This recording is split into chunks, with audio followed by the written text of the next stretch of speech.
একটা ফ্যামিলিতে আমার বাবা একটা পাকিস্তানি একটা কোম্পানিতে জব করতেন ম্যানেজার পদে। তখন খুব কম স্যালারি পেতেন, বাট ওঠা নিয়ে নাকি হয়ে যেত। আচ্ছা। তো আমরা ভাই বোন ছিলাম 6 জন, আমরা 2 ভাই 4 বোন। প্রথমে 2 বোন, তারপরে 1 ভাই, তারপরে আমি। তো আমার বয়স যখন 10 মাস তখন আনপ্রেজেন্টলি আমার ছোট বোনটা দুনিয়াতে এসে যায়।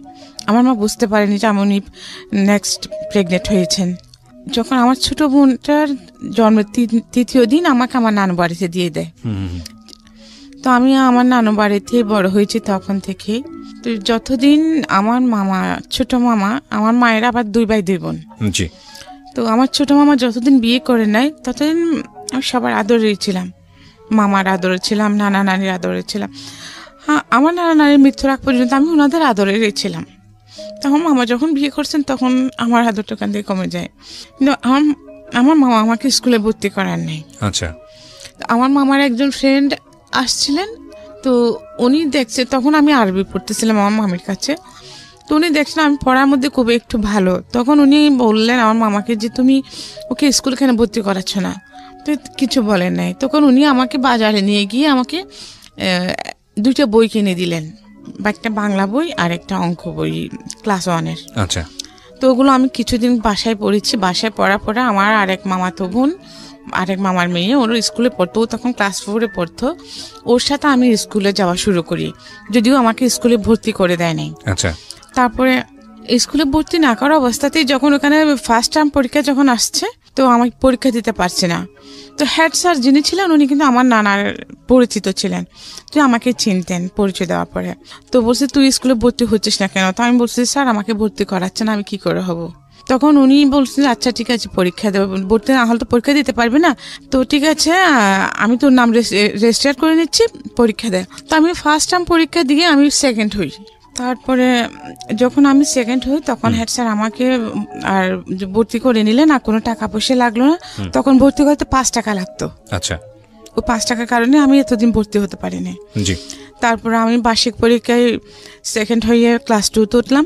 ক্লাস 2 থেকে আমি অলওয়েজ আমার রোল নাম্বার 1 ছিল, কিন্তু আমার কখনো যে এরপর আমি বই কিনতাম না, তখন স্কুলেও বই দিত না, সরকারিভাবে কিনতে হতো। তো আমি কি করতাম, আমার 1-এর বই হয়তো বা ক্লাস 2-র বই অন্য একজনকে দিলাম, যে কারো মনে যার 2 জন পড়ালেখা করতেছে, একজন 2-তে বা একজন 3-তে। তো আমার 2-র বই ওকে দিয়ে, যে বোনটা 2-তে উঠেছে ওকে দিয়ে, ও 3-র বইগুলো আমি নিতাম। এইরকম চেঞ্জ করে করে পড়তাম।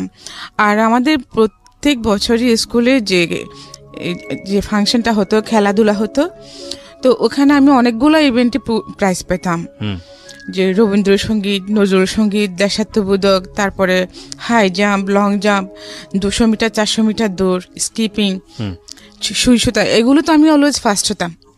ওইখানে আমি যে প্রাইজগুলো পেতাম, খাতা কলম ওগুলো দিয়ে আমার হয়ে যেত। ইভেন বছরের লাস্টে গিয়ে যখন আমি, ওই সময় বাবা কোথায়? আমার বাবা ছিলেন না, আমার 3 বছর বয়সে আমার বাবা মারা গেছেন। মারা গিয়েছিলেন? জি। আচ্ছা। তো আমার মা অনেক কষ্ট করে আমার বাকি ভাই বোনদের বড় করেছেন। জি। তারপরে ওই বছর লাস্টের দিকে এসে যখন আমি খাতা কলমের ক্রাইসিসে পড়ে যেতাম, তো মাঝে মধ্যে স্কুলে যাওয়ার সময় আমার নানা আমাকে 25 পয়সা 50 পয়সা এরকম দিতেন। তো ওইগুলো আমি জমায় রাখতাম, তখন আমি ওই খাতা কলম এগুলো কিনতাম। আবার মাঝে মধ্যে ইউনিসেফ থেকে কতগুলো খাতা দিত, ওইটা পেলেও আমার হয়ে যেত। জি। তো এইভাবে আমি ক্লাস 7-এ আসি, 7 পর্যন্ত উঠে ক্লাস হাই স্কুলে উঠেও আমাকে ভর্তি করায় নাই। এরকম 4-5 মাস স্কুলে না যাওয়ার ফলে, তো হাই স্কুল প্রাইমারি স্কুল একসাথেই ছিল। তখন একদিন মোহাম্মদ আলী স্যার আমরা স্কুলে টিউবওয়েল থেকে পানি নিয়ে আসতাম, পানি খাইতাম। তো আমি সেরকম সকালে একদিন পানির জন্য গেছি, তো হাই স্কুলের হেড স্যার আমাকে দেখেছেন। তো কি তুমি এখনো ভর্তি হও নাই, স্কুলে আসো না কেন, তুমি তো পড়ালেখায় ভালো। তা আমি বলছি স্যার অ্যাকচুয়ালি আমি ভর্তি হতে পারি নাই। তখন বলছি ঠিক আছে তুমি আজকে স্কুল টাইমে আমার সাথে দেখা করো। তো আমি গেলাম স্কুলে, তখন উনি আমাকে বলছে ঠিক আছে তোমার তো বোধহয় আর্থিক সমস্যাটা খুব বেশি। উনি আমার বাবা মার কথা জিজ্ঞেস করলেন, তো আমি বলছি স্যার আমার বাবা নেই, আমি নানা বাড়িতে থাকি। তখন উনি আমাকে নিজে স্কুলে ভর্তি করা নিলেন। আচ্ছা আচ্ছা। ক্লাস 6-এ।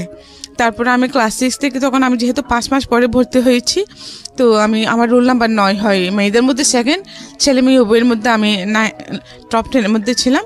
তো আমি যখন ক্লাস 7-এ পড়ি, সেপ্টেম্বর মাস, তখন জোহরের নামাজ পড়তেছিলাম, ওই সময় আমার মামার সাথে একজন লোক আসেন। আচ্ছা। তো ওনারা আমাকে আমি ওনাদেরকে নাস্তা দিতে গেছি নামাজ পড়ে উঠে। এরপরে তো হ্যাঁ জলে যেরকম মানুষ আসে সবাই চলে গেছে। পরে 2-1 দিন পরে শুনতেছি উনি আমাকে বিয়ে করতে চাচ্ছেন। ওনার বয়স তখন 45 এক্সিট করছে। উনি দুবাই থাকতেন। তো ওনার তখন উনি অলরেডি 5 সন্তানের জনক। ওকে। ওনার 5টা ছেলে মেয়ে, ওনার সেকেন্ড মেয়ে আমার সমবয়সী। তারপরে আমার মামা তখন বেকার ছিলেন। আমার মামা একটা ম্যাচ ফ্যাক্টরিতে চাকরি করতেন। তার আগে ওনার চাকরি চলে যায়, তখন উনি বেকার ছিলেন। তো উনি নাকি আমার মামাকে বলেছেন যে বিদেশে নিয়ে যাবেন, হ্যাঁ আমাকে পড়ালেখা করাবেন। এইসব যখন বলছে, মামা আমাকে ওনার সাথে বিয়ে দেওয়ার জন্য রাজি হয়ে গেছেন। কিন্তু এই কথা শুনে আমার মা, আমার ভাইটা আমার 6 বছরের বড়, আমার মেজো আপা, ওরা কেউ বিয়েতে রাজি না। কিন্তু আমার মামা নাসুর বাঁধা, আমার মামা বলেছেন আমি ছোটবেলা থেকে বড় করেছি, আমি বিয়ে দিব, আর সে বেটার আর কিছু পাবো না। তো এখন সতীনের করে বিয়ে হলে কি হবে, সতীন ছাড়া বিয়ে হলে কি হবে, আমি এইগুলো কিছুই বুঝতাম না। তখন আমার 12 বছর চলতেছে মাত্র। তারপরে আমাকে বিয়ে দিয়ে দেওয়ার জন্য অনেক ঝগড়াঝাটি হচ্ছে। তখন আমার ভাই এক পর্যায়ে মারামারি পর্যন্ত লেগে গেছে আমার মার সাথে, আমার মামার সাথে। আমার মা ভাইকে লম্বা কিরিচ নিয়ে দৌড়ায় ছুটছেন। আচ্ছা। তারপরে এখন আমাকে তো আর যেতে দিচ্ছে না। আমার ভাই বলছে তুই আমার কাছে চলে আয়, ওদের সাথে থাকার দরকার নাই, কিন্তু আমাকে যেতে দিচ্ছে না। তখন আমার ভাই আমাকে ডেকে এনে বলতেছে যে দেখ তুই তো এগুলো বিয়ের সাথে কিছু বুঝিস না, তোকে যদি ওরা রাজি কিনা ওখানে কাজে আসবে, তোকে রাজি কিনা জিজ্ঞেস করলে তুই বলবি যে না তুই রাজি না। তুই যদি রাজি না হস তাহলে তোর বিয়েটা হবে না। তা আমি বলছি আচ্ছা ঠিক আছে। এরপরে যখন কাজে আসছে, তো ওখানে সবাই আমার মামা আরো ওখানে যত লোকগুলো ছিল ওরা তো সবাই বড় বড়, আমার ভাইয়া তো ছোট ছিল। তো আমাকে বলতেছে যে তুই রাজি তো? আমি কিছু বলতেছি না, আমি বলছি যে না। হ্যাঁ, তখন ওরা বলছে যে হ্যাঁ রাজি, মাথা নাড়াই জোর করে আমাকে মাথা নাড়ে, কিন্তু কাজই শুনে নাই আমার কথাটা, বলছে যে রাজি। বাস বিয়ে হয়ে গেছে। তারপর বিয়ে পরে ওখানে বিয়ে হয়ে গেল আপনার? হ্যাঁ, ওই লোকের সাথে আমার বিয়ে হয়ে গেছে। ওকে। আপনার ফ্যামিলি জানতো ওনার সম্পর্কে, জানতো যে ওনার আগে একটা বিয়ে আছে এরকম আছে? হ্যাঁ, সবকিছু জানতো। জেনে শুনে আপনাকে এভাবে বিয়ে দিল? জি, জেনে শুনে দিয়েছেন। ওকে। তো এটা কোনো নাকি ফ্যাক্টর না, পুরুষ মানুষের বয়সটা কোনো ফ্যাক্টর না। আচ্ছা, তারপর? তার এগুলো আমি বুঝতামই না। তারপর আমাকে বিয়ে দিয়ে দিয়েছে। বিয়ের পরে ওই লোকের সাথে যখন আমাকে এখন যেটা বাসর বলতেছে, বাসর দিল, তো আমি কিছু বুঝি না। আমাকে ওখানে রুমে ঢুকে দেওয়ার আগে আমার মামি বললো যে উনি যখন রুমে ঢুকবেন তুই ওকে সালাম করবি। তো উনি যখন রুমে ঢুকে যখন আমার হাত ধরে টানাটানি করছে, আমি দৌড় দিচ্ছি একদিকে, রুমের এক কোনায় চলে গেছি। তারপর দেখি উনি চুপচাপ বসে আছেন। তো হঠাৎ আমার মনে পড়ছে আমার মামি যে আমাকে বলছে ওনাকে সালাম করতে, তা আমি আবার গিয়ে ওনাকে সালাম করছি। ওকে। যদিও আমরা হাসছি, বাট বুঝতেই পারছেন যে কতটা আজকের আমাদের সামাজিক সচেতনতার জায়গা থেকে এই ধরনের ভয়ানক ব্যাপারগুলো চিন্তা করা যায় না। জি, আমি যখন ওনাকে সালাম করেছি তখন উনি আমাকে ধরে ফেলছেন। তো ঠিক আছে, বলছে সমস্যা নাই, তুমি ভয় পেও না, তুমি এমনি তুমি ওইদিকে ওখানে বসে থাকার বা দাঁড়িয়ে রাখার দরকার নেই, তুমি ঘুমাও, তুমি তোমার মতো ঘুমাও। তো আমি ঠিক আছে, আমি এক পাশে শুয়ে গেছি। উনি বিদেশ চলে যাবেন আবার, 4 মাস ছিলেন, 4 মাসের মধ্যে এইসব এত কিছু করে ফেলেছেন। তো যখন চলে যাচ্ছেন তখন আমাকে ওনার সাথে করে ওনাদের বাড়িতে নিয়ে গেলেন। ওনাদের বাড়িতে নেন নাই, ওনার এক চাচার বাড়িতে নিয়েছিলেন। তো চাচা বাড়িতে নেওয়ার পরে ওখান থেকে তারপর দিন আবার ওনার মা এসে ওনাদের বাড়িতে নিয়ে গেছেন আমাকে। তারপরে উনি ওখানে আমাকে রেখে দেন, উনি বাইরে চলে যান। তারপরে উনি চলে যাওয়ার পরে আমাকে আর আসতে দিয়েছিল মনে হয়। তারপরে যাই হোক, আমাকে ওখানে আমি বেশ কিছুদিন ছিলাম। থাকার পরে আবার আমার নানার বাড়িতে চলে আসি। তো আসার পরে আমি উঠান ঝাড়ু দিচ্ছিলাম প্রায় 3 মাস পরে। তো উঠান ঝাড়ু দেওয়ার পর আসরের নামাজের পরে তো ঝাড়ু দেওয়ার সময় হঠাৎ আমি অজ্ঞান হয়ে পড়ে যাই। আচ্ছা। তো আমার মামি দেখার পরে আমাকে বাসায় নিয়ে যায়। বাসায় নিয়ে পানি ঢালার পরে আমি সুস্থ হই, আমার জ্ঞান আসে।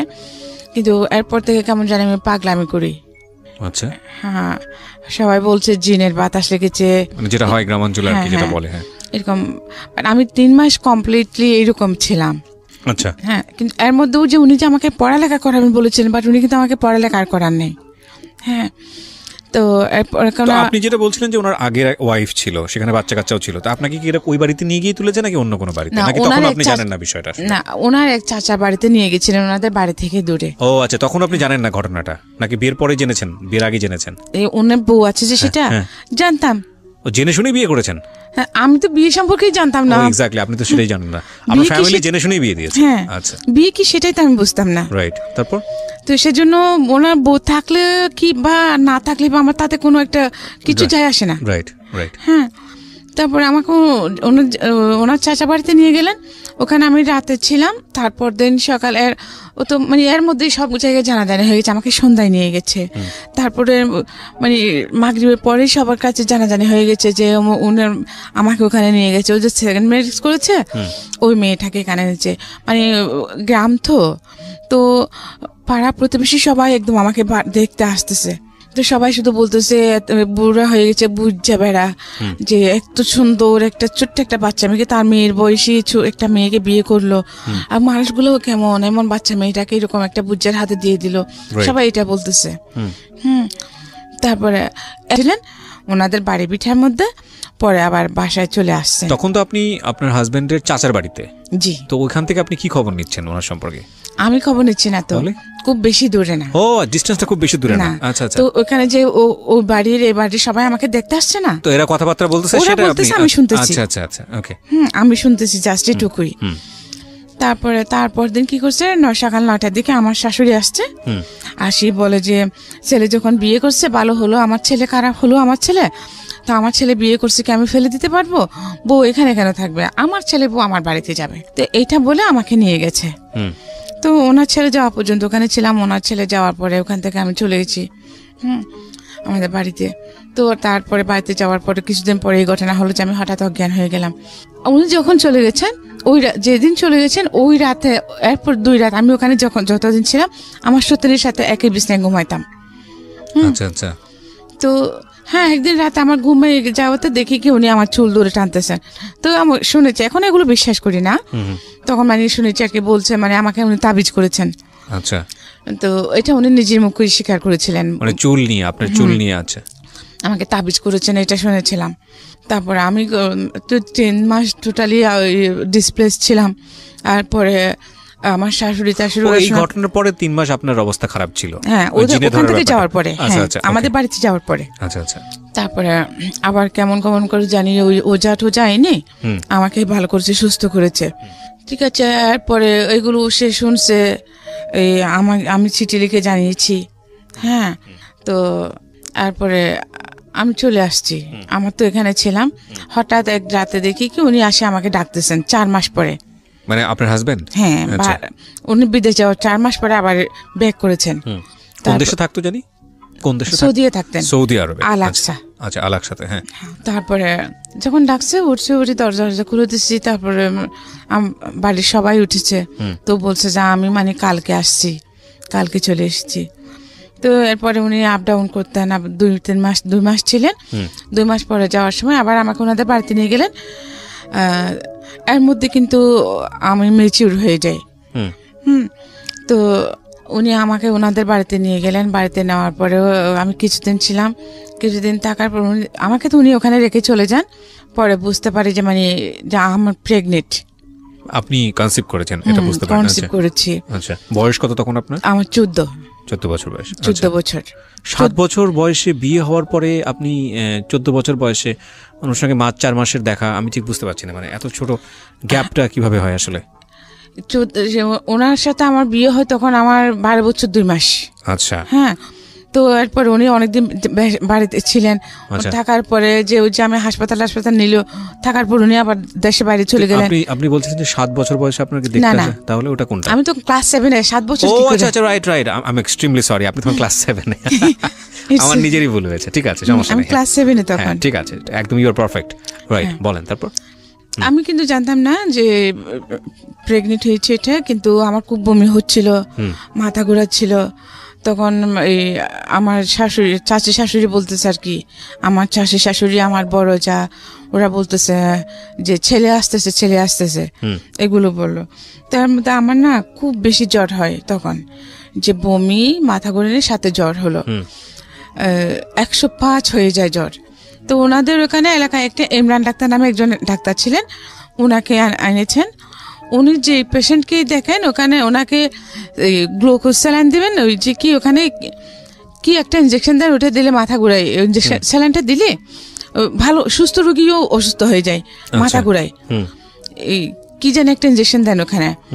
তারপর আর উনি সবাইকে ইয়ে দিতেন, কার্মিলা নামের একটা সিরাপ দিতেন। আচ্ছা, সবাইকে মোটামুটি? হ্যাঁ, সব পেশেন্টকেই। ওকে। তো আমাকেও দেখে আমাকে স্যালাইন দিলেন, ইঞ্জেকশন দিলেন, সিরাপের গুলো দিচ্ছেন। তো উনি স্যালাইন যখন আমাকে পুশ করে চলে যাচ্ছেন, সবাইকে বলে গেছেন যে মানে স্যালাইনটা শেষ হলে তোমরা, এটা শেষ হতে হতে রাত 11টা বাজবে প্রায়, তোমরা কাল খুলে নিও, তা না হলে রক্ত উঠে যাবে। তো সবাই ওনাকে শিওর করলেন যে হ্যাঁ খুলে নিবে। আমার অনেক দেবর ছিল, হ্যাঁ অনেক দেবর বলতে কি আমার শ্বশুরের 2 বিয়ে করেছে, আবার আমার চাচা শ্বশুরও 2 বিয়ে করেছে। 2 বিয়ে করছে, যে এরকম আমার শ্বশুর যখন মারা যান তখন আমার শাশুড়িকে আবার ওনার দেবরে বিয়ে করে। আচ্ছা। তো 2 বউ মিলে অনেকগুলা ছেলে মেয়ে। ওকে। তারপরে যে দেখি কি সবাই খাওয়া দাওয়া করে ঘুমিয়ে গেছে, কিন্তু স্যালাইন করার জন্য কেউ নাই। এটা রাতে যখন শেষ হয়ে গেছে, স্যালাইন শেষ হওয়ার পরে যে অনেকগুলো রক্ত উঠে গেছে, মানে স্যালাইনের রক্ত উঠে গেছে? হ্যাঁ, স্যালাইনের রক্ত উঠে গেছে শেষ হয়ে, কিন্তু কেউ আসছে না। আমি সবাইকে ডাকতেছি, কেউ নাই, সবাই ঘুমিয়ে গেছে। তো আমি কি তখন আমার শরীরে কাঁপুনি ছুটে গেছে ভয়ে। তো আমি কি করছি, আস্তে করে টেপটা খুলে কোনো রকমের সুইটা টান দিয়ে খুলে ফেলেছি। সুইটা টান দিয়ে খোলার ফলে এই যে ফিনকি দিয়ে রক্ত বেরোচ্ছে। হ্যাঁ, তো আমি ওইটা জানতাম না, ওই যে যেখানে পুশ করছে ওই জায়গাটা চিপে ধরতে হবে। আচ্ছা। তারপরেও আমি কি জানি কেন জানি যখন ব্লাড বেরোচ্ছে তখন আমি চেপে ধরেছি, তারপর কিছুক্ষণ পরে ব্লাড বন্ধ হয়ে যায়। তো দেন আমার যে আমি ওয়াশরুমে যাব, কিন্তু আমার মাথা ঘুরাচ্ছে খুব, আমি উঠতে পারছি না, লাইট টাইট সব অফ। কিন্তু তো ওয়াশরুমে যাবো, যে আমার শাশুড়ি বারান্দায় শোন, হ্যাঁ আমার শাশুড়ি যেখানে শোন, আমার শাশুড়ি পায়ের নিচে বদনা থাকে দরজার ফাঁকের মধ্যে। আচ্ছা। তো ওখান থেকে বদনা নিয়ে বাইরে ওয়াশরুমে যেতে হয়। আচ্ছা। তারপরও আমি হাতটায় গেছি, তো ওখানে তো অন্ধকার, আমার শাশুড়ি পায়ের সাথে লেগে আমি পড়ে গেছি এই বদনা নিতে গিয়ে। তো আমার শাশুড়ি কে করে চিল্লে উঠছে, উঠে লাদ দিছে। তো আমাকে দেখছে, বলো তুমি এখানে কি করতেছো? তো আমি বলছি মা আমি ওয়াশরুমে যাব সেজন্য, কিন্তু আমার ওই যে মাথা ঘুরাচ্ছে, আমি পড়ে গেছি, বদনা কুস্তি গিয়ে আপনার পায়ের সাথে লেগে পড়ে গেছি। তখন উনি আমাকে ওয়াশরুমে নিয়ে গেলেন। তা আমি ওয়াশরুম সেরে আসলাম, আসার পর উনি বললেন স্যালাইন কিভাবে কে খুলছে? আমার যে কেউ খুলে নাই, তো রক্ত উঠে গেছে, সেজন্য আমি নিজে টান দিয়ে খুলে ফেলেছি। তো উনি গিয়ে দেখলেন ওখানে অনেকগুলো রক্ত উঠে গেছে। তারপরে উনি শুয়ে গেছেন, কিন্তু আমার জ্বর কমে নাই। আচ্ছা। জ্বর না কমার পরে এখন যে আমি কিন্তু কোনো কাজকর্ম করতে পারছি না তখন। তা আমার সৌদিনী কি করছে, আমি কাজ করতে পারছি না, উনি কিন্তু এটা চালাকি করু আমাকে উনি রান্না বান্না করে খাওয়াতে হবে, সেজন্য যে উনি আমার ননদের বাড়িতে চলে গেছে সেটা কিন্তু আমি জানি না। হ্যাঁ, আমি জানতাম ওনার বেড়াতে গেছেন, কিন্তু ওনার 4 ছেলে মেয়ের মধ্যে, ওনার 5 ছেলে মেয়ের মধ্যে একটা মারা গেছে, আরো 4টা ছেলে মেয়ে রেখে উনি একা চলে গেছেন। এখন ওদেরকে আমি নিজেই তো অসুস্থ, ওদেরকে আমি কিভাবে রান্না করে খাওয়াবো? হ্যাঁ, আমি ওদেরকে রান্না করে খাওয়াতে পারছি না। পরে কি করছে, ওনার বড় ছেলেকে দিয়ে ছোট মেয়েটাকে নিয়ে গেছে, ছোট ছেলেটাকে নিয়ে গেছে, বড় ছেলে মেয়ে থেকে গেছে। তো আমার শাশুড়ি ওদেরকে রান্না বান্না করে খাওয়াচ্ছে, যদিও আমার শাশুড়ি ওনাদের সাথে খান না, ওনার যে দেবরকে বিয়ে করেছেন ওখানে খান। তারপরে 10 দিন এরকম ছিলাম। 10 দিন থাকার পরে আমি একটু সুস্থ হই। এই 10 দিন কিন্তু আমি না খাওয়াই ছিলাম। হ্যাঁ, উনি আসছেন এর মধ্যে, তো আমি রান্না বান্না করতে পারি না, সেজন্য উনি আমাকে খাবার দিতেন না। তো আমার শাশুড়ি কি করতেন, চুরি করে ওনাদের 2-3টা গরু ছিল, দুধের গরু, গাই ছিলেন, তো দুধ দহন করতেন। ওই বিকাল 4টার দিকে যখন সবাই ঘুম থাকতো, আসরের সময় আমার শাশুড়ি নামাজ পড়তে যেতেন, তখন উনি চুরি করে আমাকে 1 গ্লাস দুধ দিতেন, বা বিস্কিট থাকলে 2টা বিস্কিট দিতেন। এই আমার খাওয়া। আচ্ছা, এই মানে বাচ্চা পেটে নিয়ে এইরকম অবস্থা? 10 দিন এরকম ছিলাম। আচ্ছা। তো 10 দিন পরে 10 দিনের দিন আমি একটু সুস্থ হই। সুস্থ হওয়ার পরে ওদিন শুক্রবার ছিল, তো আমাকে বলতেছে যে এভাবে তোমার এখন 4 মাস চলতেছে, তখন আমার প্রেগন্যান্সির 4 মাস চলতেছে, তুমি সামনে তোমার বডি বড় হয়ে যাবে, তখন তুমি আর যেতে পারবা না, তুমি এখন আমার সতীন আর আমার শাশুড়ি আমাকে বলতেছে তুমি এখন তোমার বাবার বাড়ি থেকে ঘুরে আসো, আজকে শুক্রবার, আগামী শুক্রবারে তোমাকে মালিক গিয়ে নিয়ে আসবে, মালিক আমার দেবর। তো আমি বলছি আচ্ছা ঠিক আছে। তো আমি ওই দিন আমাকে ভাত দিবে যে একটা শুকনো একটা লাকড়ি ছিল, বড় ঘাস ছিল। আমাকে বলে যে এটা একটু ফাড়ি দাও কষ্ট করে, তারপরে তুমি গোসল টোসল করে খাওয়া দাওয়া করে নাও, জমার পরে তুমি চলে যাইও। তো আমি ঠিক আছে, আমি অনেক কষ্ট করে লাকড়িটা অর্ধেক ফেরেছি, লাকড়ি করেছি গাছেটা। তারপরে জোর আজান দিছে, আমি গোসল টোসল করে ভাত টাত খাইলাম। খাওয়ার পর আমাকে পাঠিয়ে দিচ্ছে, 50 টাকা দিয়েছে। তো বিয়ের সময় আমাকে যে কাপড় চোপড় দিয়েছিল ওগুলো কিছুদিন ওগুলো রেখে দিছে। আচ্ছা, সোনা গয়না সব রেখে দিছে। এই আমাকে 2টা শাড়ি, 2টা ব্লাউজ, 2টা পেটিকোট আর একটা পুরনো ব্যাগ দিয়েছে। ব্যাগ দিয়ে আমাকে 50 টাকা দিয়ে মালিকের সাথে পাঠিয়ে দিল। তো আমাকে বলছে আজকে শুক্রবারে যাচ্ছ, আগামী শুক্রবারে মালিক যাবে, তুমি চলে আসিও। তো ঠিক আছে, আমিও চলে গেছি। কিন্তু এয়ারপোর্ট আমাকে আনতে যায় না। 1 শুক্রবার 2 শুক্রবার, প্রায় মানে তখন আমার প্রায় 8 মাস চলতেছে। তো কি করবো এখন আমি? আমার মামাকে বলতেছি, আমার ওরাও তো গরিব, এখন আমি ওখানে, ওরাও আমাকে সহ্য করতে পারছে না। আচ্ছা, হ্যাঁ, যে আমাকে বিয়ে দিয়েছে বড় লোকের কাছে, ওদেরকে শুদ্ধ ক্যারি করবে এটা ভেবে এখন সে আমারই করসপরেন্স দিচ্ছে না। উনি আমাকে চিঠি পাঠাইছেন কি, ও আমি যাওয়ার পরে তুমি আমার মাকে লাথি মেরে চলে এসেছো, হ্যাঁ, তো তোমাকে আমি নিব না। যে মেয়ে আমার মাকে অপমান করে লাথি মেরে চলে আসে, তার আমার বাড়িতে তার কোনো ঠাঁই নেই।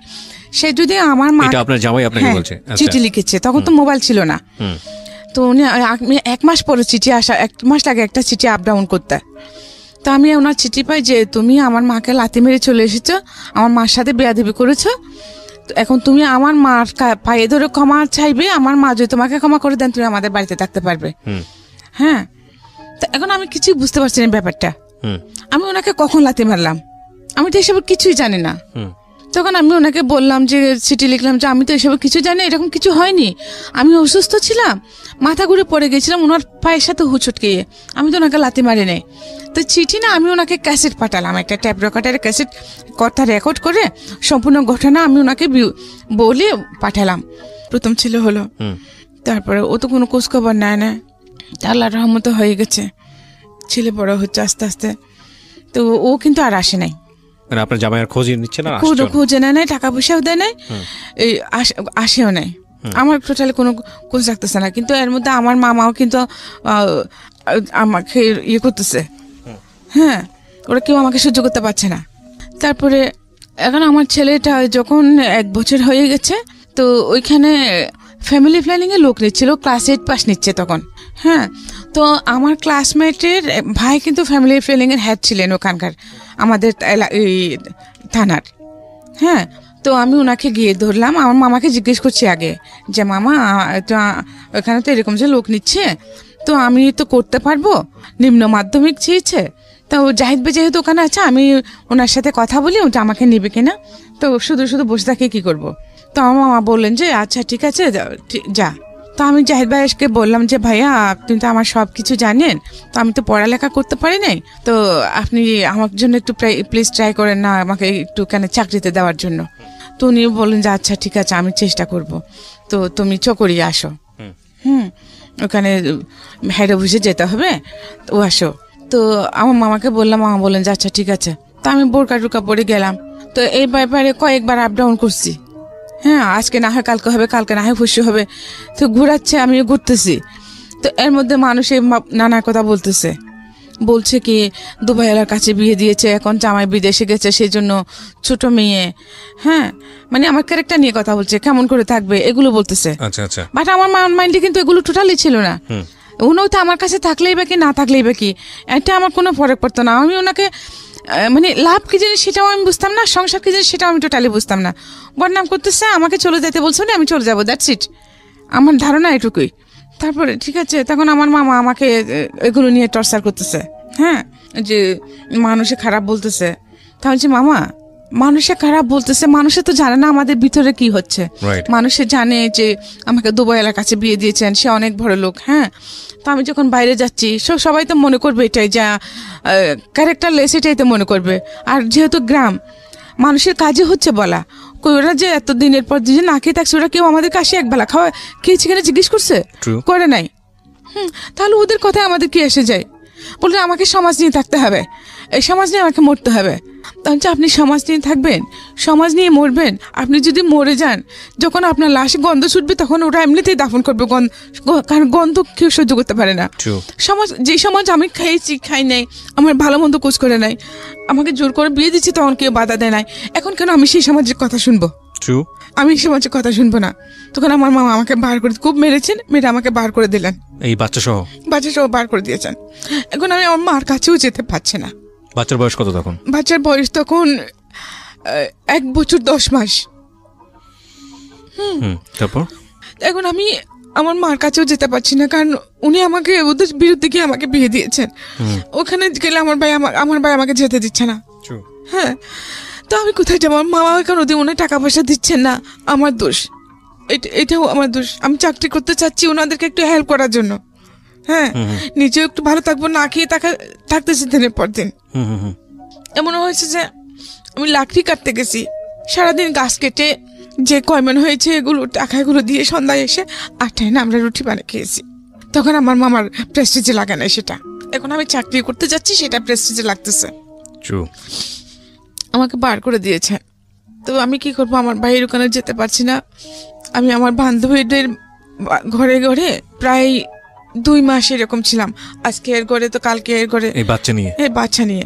তো শেষে ভেবে দেখলাম যে না, এইভাবে তো জীবন যাবে না। হ্যাঁ, আমি কি করব? বাচ্চা নিয়ে কোথায় যাবে? বাচ্চা নিয়ে আমি কোনো কাজও করতে পারবো না।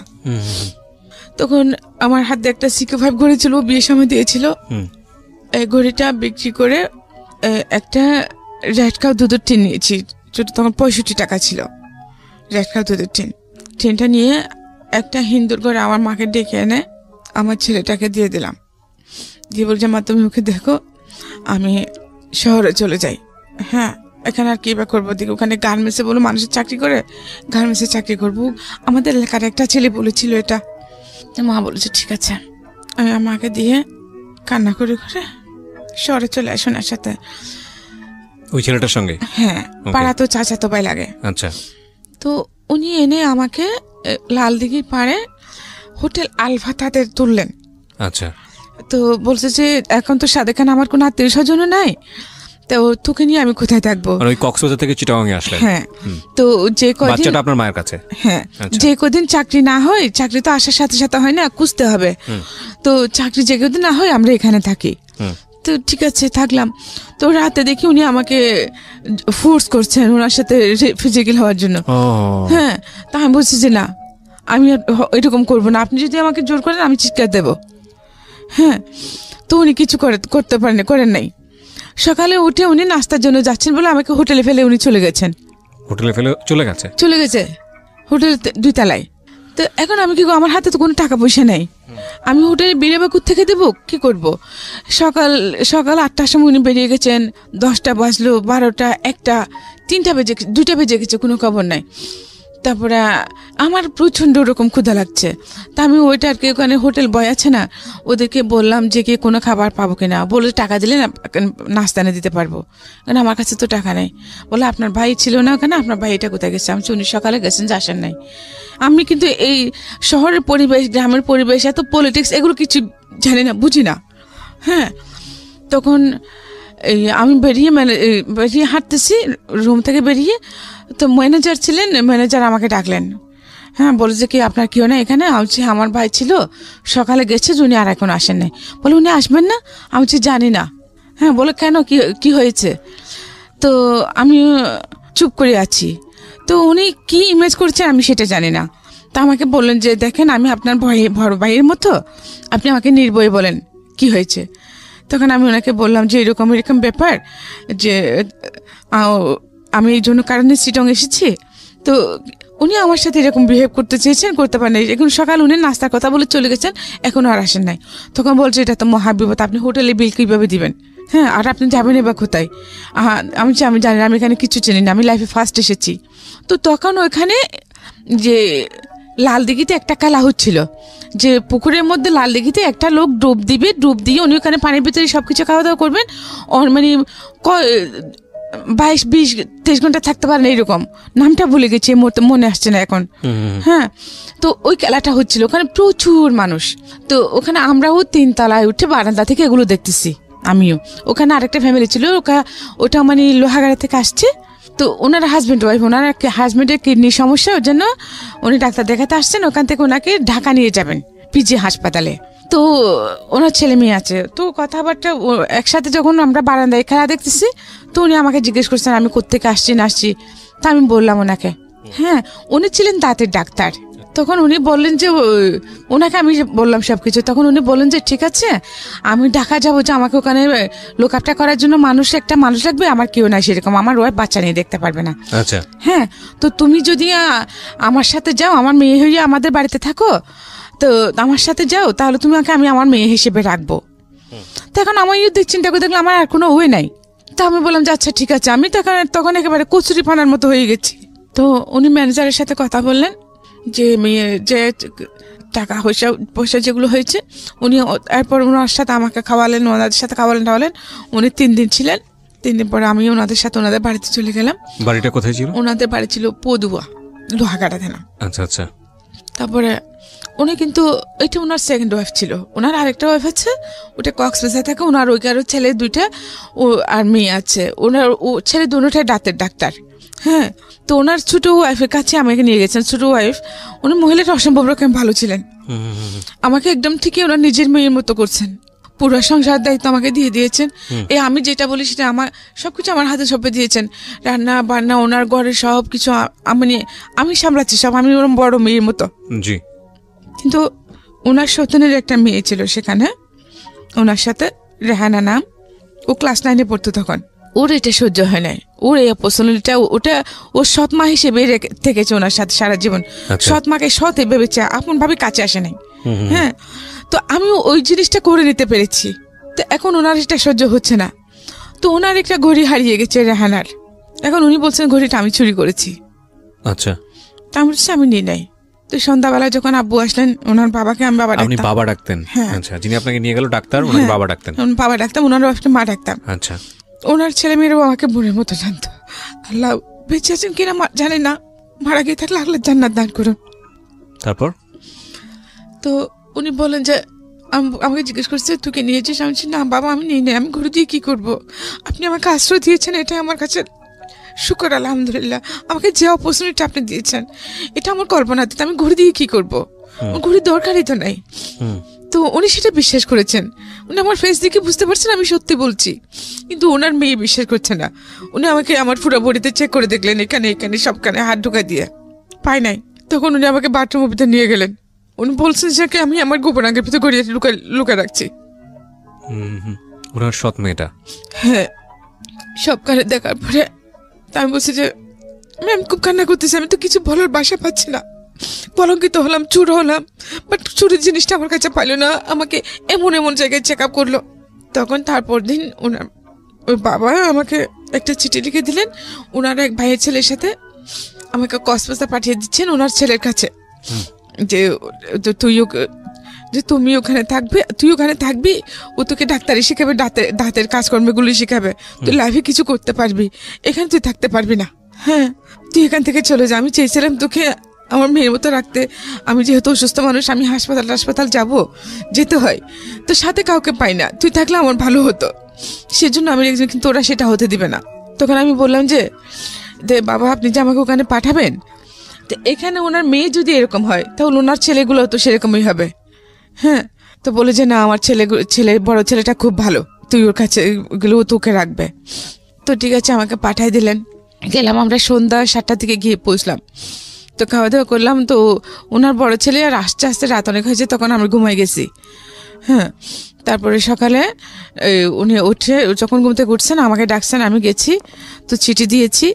চিঠিতে উনি কি লিখে দিয়েছে সেটা কিন্তু আমি জানি না, হয়তো ওই কথা লিখেছেন।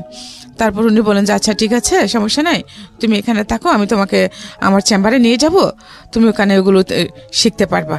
তো ঠিক আছে, সকালে উনি আগে চলে গেছেন। তারপরে আমাকে মানে একটা লোক দিয়ে, ওনার ছোট ভাই মনে হয় সেটা, আমাকে নিয়ে গেছেন। এরকম কয়েকদিন ছিলাম। এরপরে দিকে আরেকদিন আমি যখন ওনার চেম্বারে গেছি, ওখানে মানে কিভাবে দাঁত বানাবে এগুলো দেখতাম, গরম পানি দাও দিতাম, এটা করো ওইটা করো। উনি যখন চিকিৎসা করতেন তখন আমি ওনার সাথে থাকতাম, যে ওখানে যে যন্ত্রপাতিগুলো লাগতো ওগুলো ওনাকে দিতাম আর কি, এরকম করতাম। তারপরে দেখি হঠাৎ একদিন 11টার সময় ভাবি ওখানে উপস্থিত চেম্বারে। তো উনি বলছেন যে ওনার একটা মেয়ে ছিল তখন, উনি বলছেন যে কি আমিও আজকে থেকে এখানে চেম্বারে থাকবো। তো স্যার, আমি ওনাকে স্যার ডাকতাম আবার। তো স্যার বলেন যে কেন? বলে না, ও যখন এখানে থাকবে তোমার সাথে কাজ করবে, আমিও এখানে থাকবো, আমি বাসায় যাব না।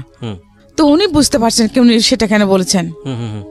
তো আমিও কিছুটা বুঝি না, তা আমিও বুঝলাম। তো ঘুরে ফিরে ওই একটাই ঘটনা যে আমার সাদা চামড়াটাই সব দেখে আমার জন্য কালো হয়ে দাঁড়ায়।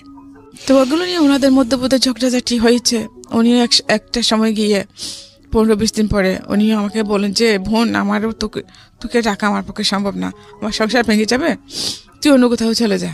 তো আমি বললাম যে আমি কোথায় যাব, আমার তো যাওয়ার কোনো ঠাঁই নেই।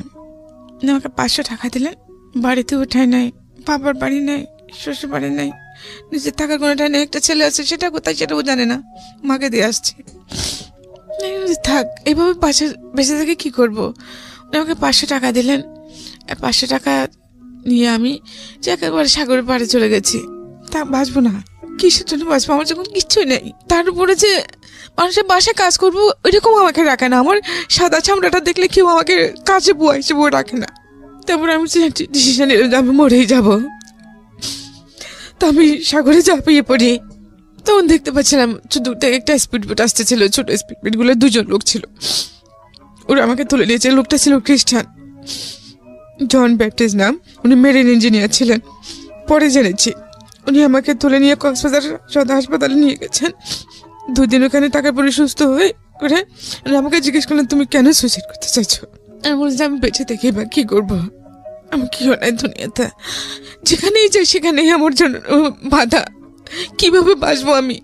তখন উনি বললেন যে তুমি কি আমার কথা শুনবা? যে কি শুনবো, সবাই তো আশ্বাস দেয় যে যেটা বলে সেটা করি, ফলাফল তো সে জিরোই, আর কি শুনবো? তা আপনিও হয়তো সেরকমই কিছু করবেন, ব্যতিক্রম কিছু তো হবে না। বলে যে না, সেরকম কিছু না, আমার 2টা বোন আছে।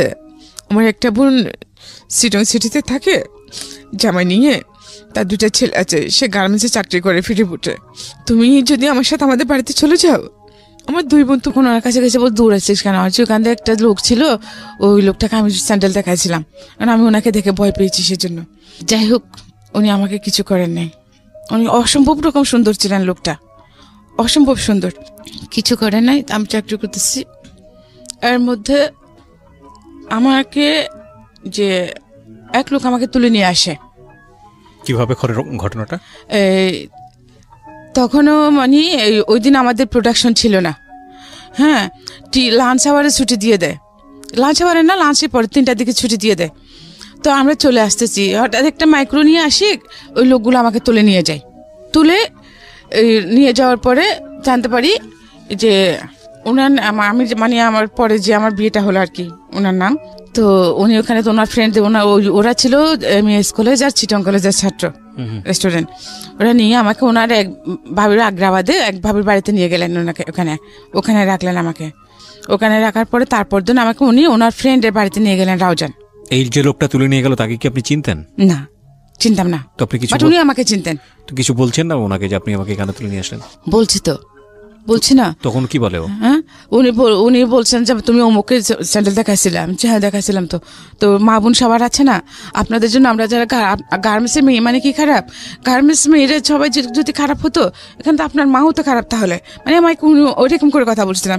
আপনারা মানুষের শুধু বাহ্যিক রূপটা দেখে বিচার করেন, ভারী ভিতরটা ভাবার চেষ্টা করেন না। একটা মেয়েকে দেখলাম, ভালো লাগলো, তাকে যেভাবে হোক আমার পেতেই হবে। কেন? সেটা যদি আপনার বোন, ওটাকে আপনার বোনের চোখে দেখতে পারেন না? তা আমার যে আপনি জানেন আমার জীবনে কত কষ্ট আছে, কত যন্ত্রণা আছে। হ্যাঁ, আমি এত ছোট্ট বয়স, আমার একটা বাচ্চা আছে, আমি সারাদিন কাজ করি, ভালো থাকি, সারা রাত আমি ঘুমাতে পারি না, আমি বাচ্চার জন্য কান্না করি। হ্যাঁ, তা আপনি কি করে কোনো কিছু না জানে কিভাবে একটা মেয়েকে অন্যরকম একটা এরকম কমন পাস করতে পারেন? আপনার বোনকে কেউ করলে তখন আপনার কেমন লাগবে? তখন ওর মধ্যে কি হয়েছে, তোমার বাচ্চা আছে মানে কি পিচ্ছি মেয়ে, তোমার কি বাচ্চা? হ্যাঁ, তখন আমি ওনাকে সব ঘটনা বলছি। ঘটনা বলার পর উনি আমাকে কোনো কথা বলছি, ঠিক আছে আমি এটাকে আমি বিয়ে করবো। হ্যাঁ, তো বিয়ে করবেন উনি আমাকে 1 মাস ওখানে রাখলেন, হলদিয়া গ্রামে রাখলেন ওনার ফ্রেন্ডের পাশে।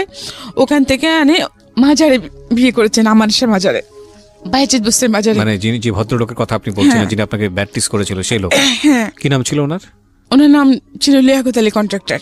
লিয়াকত আলী কন্ট্রাক্টর, ওকে। তারপর তো উনি পড়ালেখা বেশি করেন নাই, এসএসসি পাস করেন নাই, বাট লোকটা ভালো ছিল, উনি তো খারাপ হলে তো আমার ক্ষতি করতে পারতেন, খারাপ ক্ষতি করে আমাকে ছুড়ে ফেলে দিতে পারতেন, মেরে ফেলতে পারতেন। বিয়ে করলেন আপনাকে?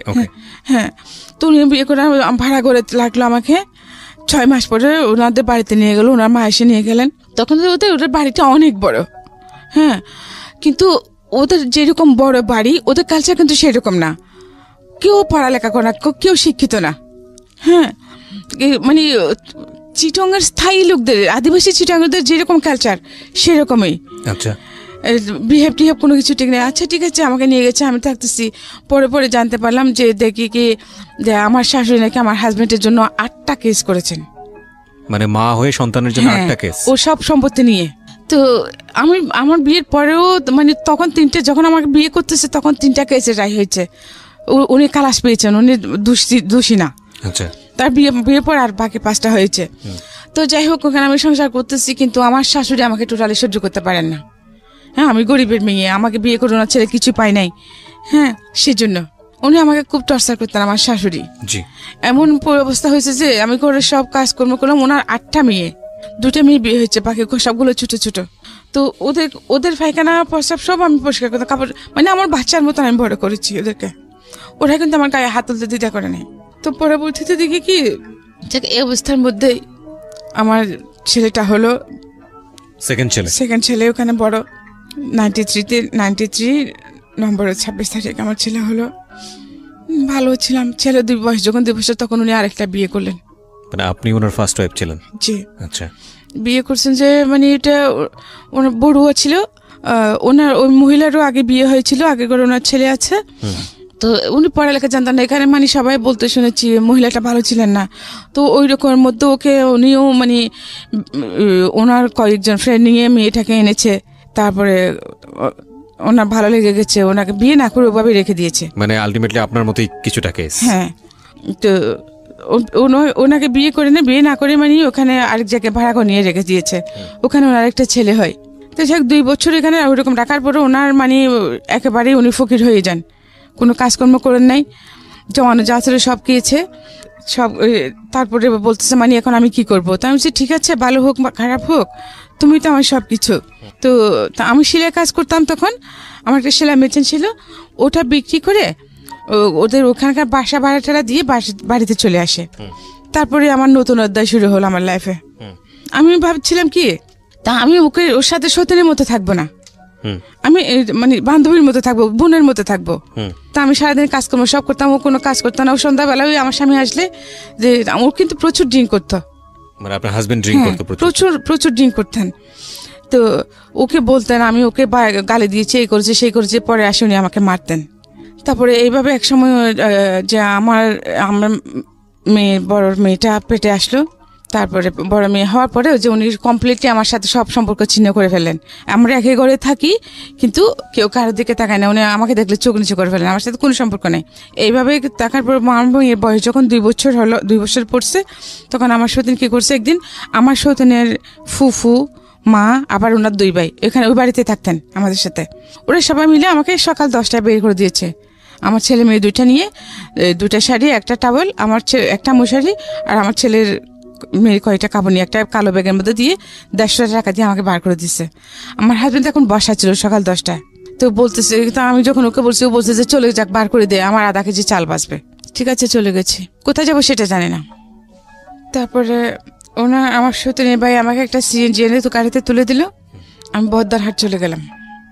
যাওয়ার সময় গাড়ি থেকে দেখে কি, ও তখন আমার হাজবেন্ড তখন বাইরের দোকানে পান নিচ্ছে।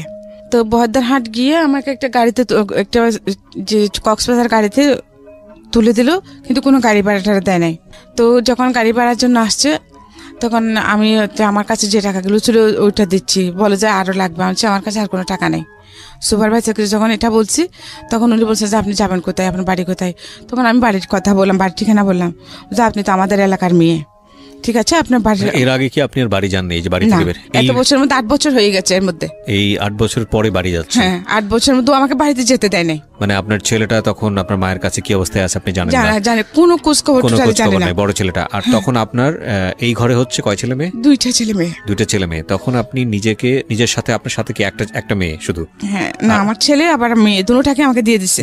দুজনকে আপনাকে দিয়ে দিয়েছে? আমার মেয়ের বয়স তখন 2 বছরে পড়ছে আর কি।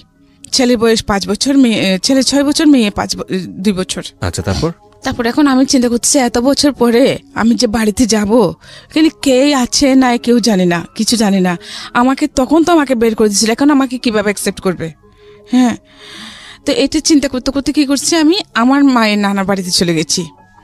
আমার মায়ের নানা বাড়িতে যাওয়ার পরে ওখানে সব বললাম যে আমি পরিচয় দেওয়ার পরে আমাকে চিনেছে আমার মামারা, মানে আমার আম্মুর মামাতো ভাইয়ের বউ। তো আমি ওখানে থাকলাম। তো ওরা বলতেছে তুই কোথায় গেছিস, কোথায় হারিয়ে গেছিস, যে সবাই তোকে সব দিকে খুঁজতে, তোর মা তো পাগলের মতো হয়ে গেছে। হ্যাঁ, তোকে খুঁজতে খুঁজতে এমন কোনো জায়গা না তোর জন্য হাজিরা দেখে না যে কি অবস্থায় আছে। কিন্তু এর মধ্যে গিয়ে খবর পাই কি আমার নানা মারা গেছেন, আমার নানি মারা গেছেন, যারা আমাকে মা বাবার মতো বড় করেছেন।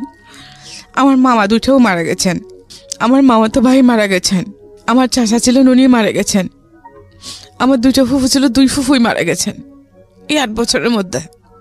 শুধু আমার মা ছিল। সবকিছু বলার পরে আমার ওই মামি কি করছে, আমার মামাতো ভাইটাকে আমাদের বাড়িতে পাঠিয়েছে। যে দেশের পরিস্থিতি কিরকম এখন সেটা তো জানি না।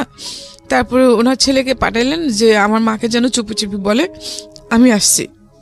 তারপরে বিকেলে আমার মা ওর সাথে চলে আসছে, আমার মামাতো ভাইটার সাথে চলে এসেছে, যে সাথে আমার ছেলেও ছিল। এই ফার্স্ট 8 বছর পর আমি আমার ছেলেকে দেখলাম। মানে তখনকার যে ফিলিংসটা, সমস্ত কষ্ট আমি ভুলে গেছি। আমার কোনো কষ্ট ছিল না তখন, যখন আমি আমার ছেলেটাকে দেখছি। আমি গিয়ে আমার ছেলেকে ছড়াই ধরে বড় হয়েছে, মাশাআল্লাহ, স্বাস্থ্য ভালো, মোটামুটি ভালোই আছে। 8 বছর পরে মাকে দেখলাম, ছেলেকে দেখলাম। ওই দিন আমার মা ওখানে ছিল। তারপর দিন আমার মা আমার ছেলেকে নিয়ে চলে এসেছিল, আসতে চাচ্ছিল না। তো আম্মু বলে যে চলে যাই, হ্যাঁ আগে ওদিকে দেখি পরিস্থিতি কিরকম, কি করি, তারপরে তো মাকে নিয়ে আসবো। হ্যাঁ ঠিক আছে, চলে গেছে। তো আমাকে বলেছে মা যদি আমাকে ওখানে নিতে না পারো, হ্যাঁ তাহলে আমি কি করব?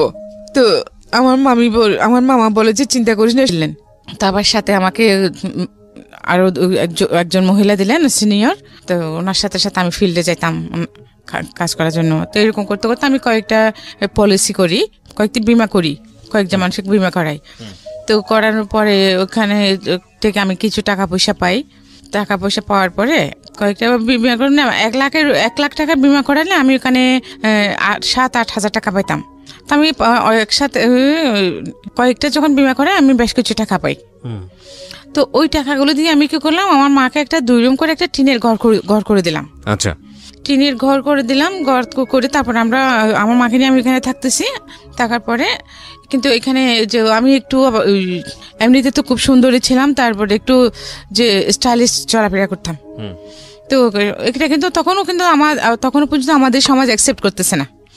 এমনি সবাই যে আমাদের এলাকার ওইখানে কিন্তু ম্যাক্সিমাম মানুষ শিক্ষিত, পড়ালেখা করে, সবাই খুবই কিন্তু মোটামুটি যে স্টাইলিশ চলাফেরা করে।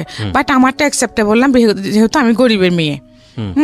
তারপরে ওখানে সবাই বলতেছে যে আমার মামাতো ভাইরা, আমার ভাইরা, চাচাতো ভাইরা, যে তুমি এখানে আসলে থাকতে পারবে না, তুমি একটা কাজ করো, তুমি সিটিতেই চলে যাও। তো পরে বলবেন যে আচ্ছা ঠিক আছে। তখন আমি কি করলাম যে আমার মাকে তো ঘর একটা করে দিয়েছি। তো আমি কিছু টাকা পয়সা জমিয়ে ওগুলো নিয়ে তা আমি সিটিতে চলে আসি।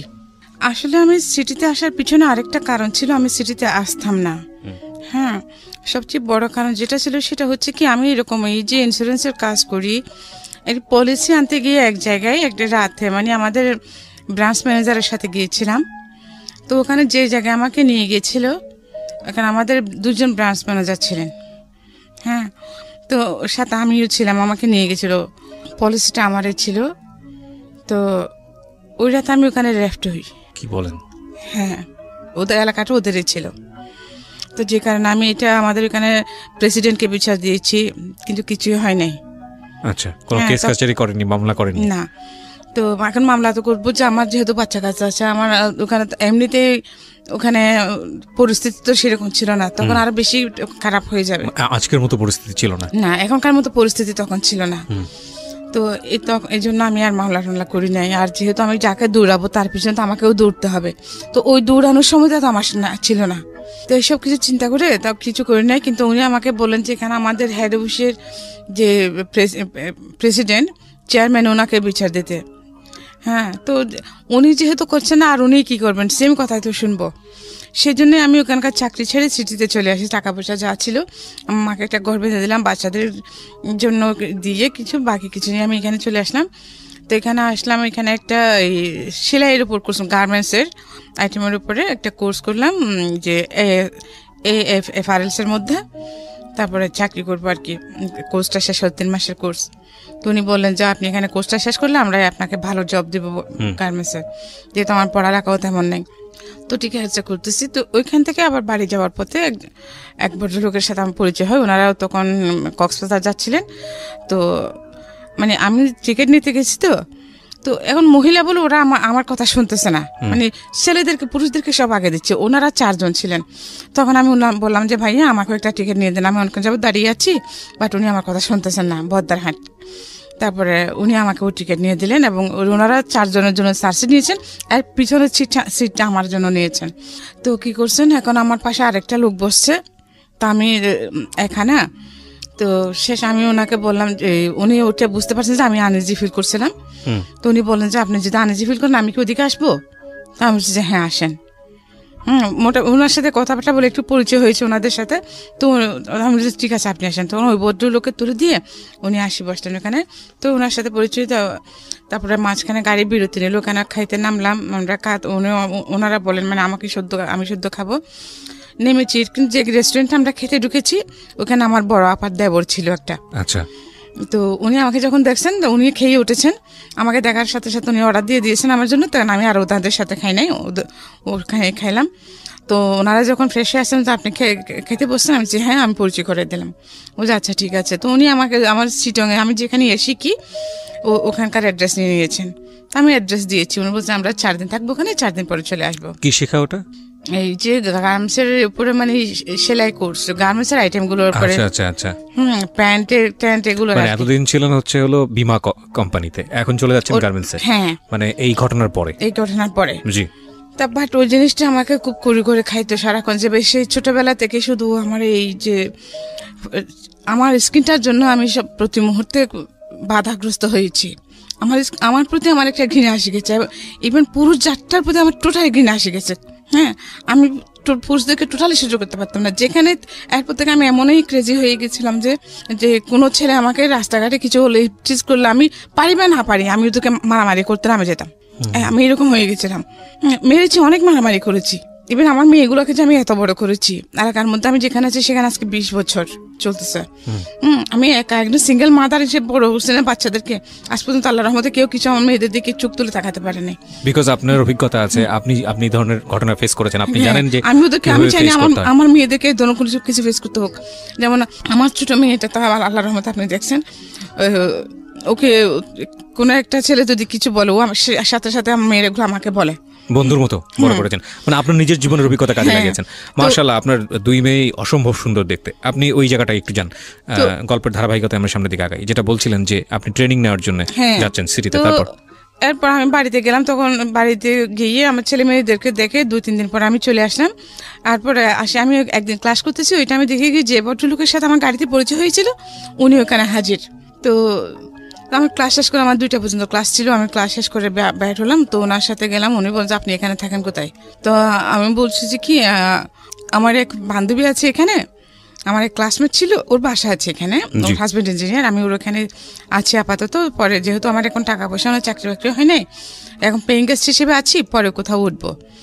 তো কেন জানো, এরপর মানে ওনার সাথে মাঝে মধ্যে প্রায় সময় দেখা সাক্ষাৎ হতো। তো উনি আমাকে বললেন যে আপনার যদি অসুবিধা হয়, এরকম ফাইন্যান্সিয়াল ক্রাইসিসে, আপনি আমার খালা আছে আল করেন ওখানে, আপনি ওখানে থাকতে পারেন। হ্যাঁ, টাকা পয়সা যার আগে সব আমি দিব। আচ্ছা, আমার ফ্রেন্ডের বাসাতেও দেখতেছি তেমন একটা মানে ও তো সংসার করতেছে। তো আমি বলছি আচ্ছা ঠিক আছে, গেলাম ওখানে। তো ওনার খালার সাথে ওখানে থাকলাম। অনেক দেখার পরে আস্তে আস্তে এই আমার একটা জব হলো কোথায়, 2 নম্বর গেটে একটা গার্মেন্টসে। জি। পার্সোনালে আমি ঢুকলাম। তো দেন আমি ওখান থেকে ওনার খালার ওখান থেকে চলে গেলাম। আমি আলাদা একটা বাসা নিলাম, তাও সাবলেটে একটা, কারণ ফ্যামিলি একা তো থাকতে পারবো না, যেহেতু সাবলেটে থাকলাম। তো আমার বাচ্চারা কিন্তু গ্রামেই ছিল। তো এই লোক কিন্তু আস্তে আস্তে আমার প্রতি দুর্বল হয়ে গেছেন, কিন্তু আমি ওনাকে টোটালি পাত্তা দিতাম না, বা এই ধরনের কোনো আলাপে ওনার সাথে হতো না। হ্যাঁ, জাস্ট দেখা সাক্ষাৎ হলে কেমন আছেন, ভালো আছি, কি করতেছেন, এইটুকুই। কিন্তু উনি যে আমার প্রতি আকৃষ্ট হয়ে গেছেন এটা আমি জানতাম না। তারপরে যখন আমি ওনাকে এটা বুঝতে পারলাম, তো আমি যে বাসা নিয়েছিলাম আলাদা, ওইটা উনি চিন্তান, উনি সহ নিয়ে দিয়েছিলেন। তখন আমি কি করলাম, আমি না তাহলে তো আর এখানে থাকা যাবে না, এই লোকের সাথে দেখেছি অন্যদিকে, যখন পুরুষ মানুষ তো যেটা এখন বুঝতে পারছি, তখন বুঝতে পারতাম, তখন আমি খুবই উগ্র হয়ে গেছিলাম। তারপর আমি সাথে সাথে আমার উনি 3 দিনের জন্য বাড়িতে গিয়েছিলেন। তো আমি এই 3 দিনের মধ্যে আমি বাসা চেঞ্জ করে ফেলি। জিনিসপত্র এখানে আমার একটা ছোট খাট ছিল, একটা চৌকি ছিল, ওইটা রেখে একটা আলনা ছিল, এই 2টা জিনিস রেখে আমি বাসা শিফট করে ফেলি। কারণ ওগুলো নেওয়ার জন্য আমার বাসা নেওয়ার পর আমার গাড়ি ভাড়াটা ছিল না, এই জন্য আমি আর ওগুলো নিয়ে পরে নিব আর কি। বোতান আমার কিছু থাকে তাহলে আপনি ছেলেটাকে নিয়ে যান, ওকে একটু পড়ালেখা করান, ওকে মানুষের মতো মানুষ করেন। হ্যাঁ, ও বলে যে ঠিক আছে আমি নিয়ে যাবো, বাট তুমি কখনো ওকে ছেলে হিসেবে দাবি করতে পারবে না। তো আমি যে ঠিক আছে, একেবারে এখানে নষ্ট পাহাড়ে যাচ্ছে, লাকড়ি আনতেছে, গরু চড়াচ্ছে, এগুলো চেয়ে তো আমার ছেলের, হ্যাঁ ও তো ওনার তো অনেক টাকা পয়সা আছে, ওনার ছেলেমেয়েগুলো সবাই শিক্ষিত, তো আমার ছেলেটা যদি সেখানে ওর লাইফ সেটেল করতে পারে তা আমার সমস্যাকে আমি তো কিছু করতে পারিনি। হ্যাঁ, তো আমি দিয়ে দিয়েছি ওকে। তোর বাবুকে নিয়ে মাদ্রাসায় ভর্তি করা দিয়েছে, পড়ালেখা করতেছে, আমি এদেরকে নিয়ে সিটিতে চলে আসলাম। তারপরে এরপরে আমি 3-4 মাস পরে বাড়িতে গেছি। বাড়িতে যাওয়ার পরে শুনতেছি যে কি আমার বোনের কাছ থেকে যে এরকম একটা লোক আমাকে খুঁজতে গেছে। উনি আমার বাড়ির ঠিকানা কিছু জানতেন না, শুধু মানে আমার কাছে শুনছিলাম, আমার গ্রামের নামটা শুনেছিলেন উনি। আচ্ছা, হ্যাঁ, তো উনি আমার ফিজিক্যালি বর্ণনা দিয়ে 3 দিন খুঁজছেন আমাদের পুরো এলাকাতে। আচ্ছা, 3 দিন খোঁজার পরে আমার বাড়ির ঠিকানা পেয়েছে। হ্যাঁ, তারপরে আমার আপদ থেকে আমার অফিসের ঠিকানা নিয়েছে, আমি নতুন যে ওখানে পত্রিকা কাজ করি ওখানকার ঠিকানা নিয়েছে। ওইতে ওখানে উনি সিটিতে এসে ওখানে আমার অফিসে গেছেন। উনি যখন সিটিতে আসছেন তখন কিন্তু আমি বাড়িতে গেছি। আচ্ছা, বাচ্চাদেরকে রেখে আসতে গেছি। এখানে কি একটা আমার কোথাও একটা দূরের একটা প্রোগ্রাম ছিল আমার পত্রিকার কাজে, তো আমি একা ওদেরকে সিকিউর ফিল করছিলাম না, সেজন্য বাড়িতে রেখে আসতে গেছি আমার মার কাছে, আবার নিয়ে আসবো। তারপরে তখন শুনছি আর কি, তারপরে উনি অফিস থেকে আমার বাসার ঠিকানা নিয়েছেন। বাসায় এসে খুঁজে গেছেন। আমি যখন বাসায় এসেছি, জমিদার খালা আমাকে বললেন, বাড়িওয়ালি খালা আমাকে বললেন যে তোকে এরকম একটা লোক খুঁজতে আসছিল, তুই চিনিস নাকি? আমি হচ্ছে এইরকম নাম, আমার একজন লোককে চিনতাম, আবার ওনার সাথে আমার তেমন কোনো একটা ইয়ে নেই, আবার আসলে আমি নাই বলিয়েন। আচ্ছা, তারপরে কয়েকদিন পরে আমি মানে অফিস থেকে যাচ্ছি, ওই সময় উনি দেখি আমার বাসার গলি থেকে বেরোচ্ছেন। আচ্ছা, তো সামনাসামনি দেখা হয়ে গেছে, এখন আর আমি এড়িয়ে যেতে পারি নাই। এরপর থেকে এইভাবে মধ্যে মানে 6 মাস চলে গেছে। এই লোকটা যেন কোন লোক? ওই যে আপনার সঙ্গে পরিচয় হয়েছিল, হ্যাঁ উনি। টিকিট কেটে দিল যে লোক, হ্যাঁ টিকিট কাটলো যে, হ্যাঁ উনি ভদ্রলোক, শিক্ষিত ছিলেন, হ্যাঁ ভালো ছিলেন, কিন্তু ওনাকে কিন্তু আমি ছাড়াতে পারিনি। তো এরপরে আমার বাচ্চাদেরকেও যখন উনি দেখি যখন ঠিক আমার বাচ্চাদের জন্য উনি খুব বেশি ছিলেন। হ্যাঁ, তো শেষে আমিও ওনার প্রতি দুর্বল হয়ে যাই। ওনাকে অনেক অপমান করছি আমি। তো আমার লাইফে ফার্স্ট আমি ভালোবাসা জিনিসটা কি অনুভব করলাম, যে আগে আমি প্রেম ভালোবাসা এগুলো কিছু বুঝতাম না। এতগুলো ঘটনা ঘটে যাবার পর আমার ওদের কোনো ফিলিংসই ছিল না। মানে 3টা বাচ্চার মা হওয়ার পরে গিয়ে ফার্স্ট অনুভব করলাম। হ্যাঁ, ফার্স্ট আমি বুঝতে পারলাম ভালোবাসা, পৃথিবীতে ভালোবাসা আছে, ইভেন আমিও ভালোবাসতে পারি। হ্যাঁ, আমার এত কিছু জানার পরে কি আমাকে ভালোবাসতে পারে। তো উনি যখন আমার সাথে লাইফ স্টে করতে চাইলেন, উনি তো আমার সবকিছু দেখছেন, আমি সবকিছু বলেছি।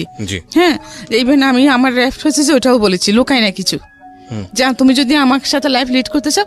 ইভেন আমারও তখন দরকার ছিল, আমি জড়াতাম না ওনার সাথে, যে যেদিকে যাচ্ছি, কিন্তু আমি বাসাতে যেখানে থাকি এখানেও আশেপাশে মানে সবসময় আমি একটা প্রেশারের মধ্যে থাকি।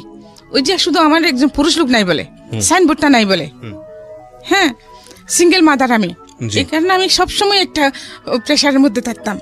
তো তো শেষে সবকিছু ইয়ে করে তো বছর দেড়েক পরে আমি এগ্রি হলাম ওনার সাথে লাইফ স্টে করতে।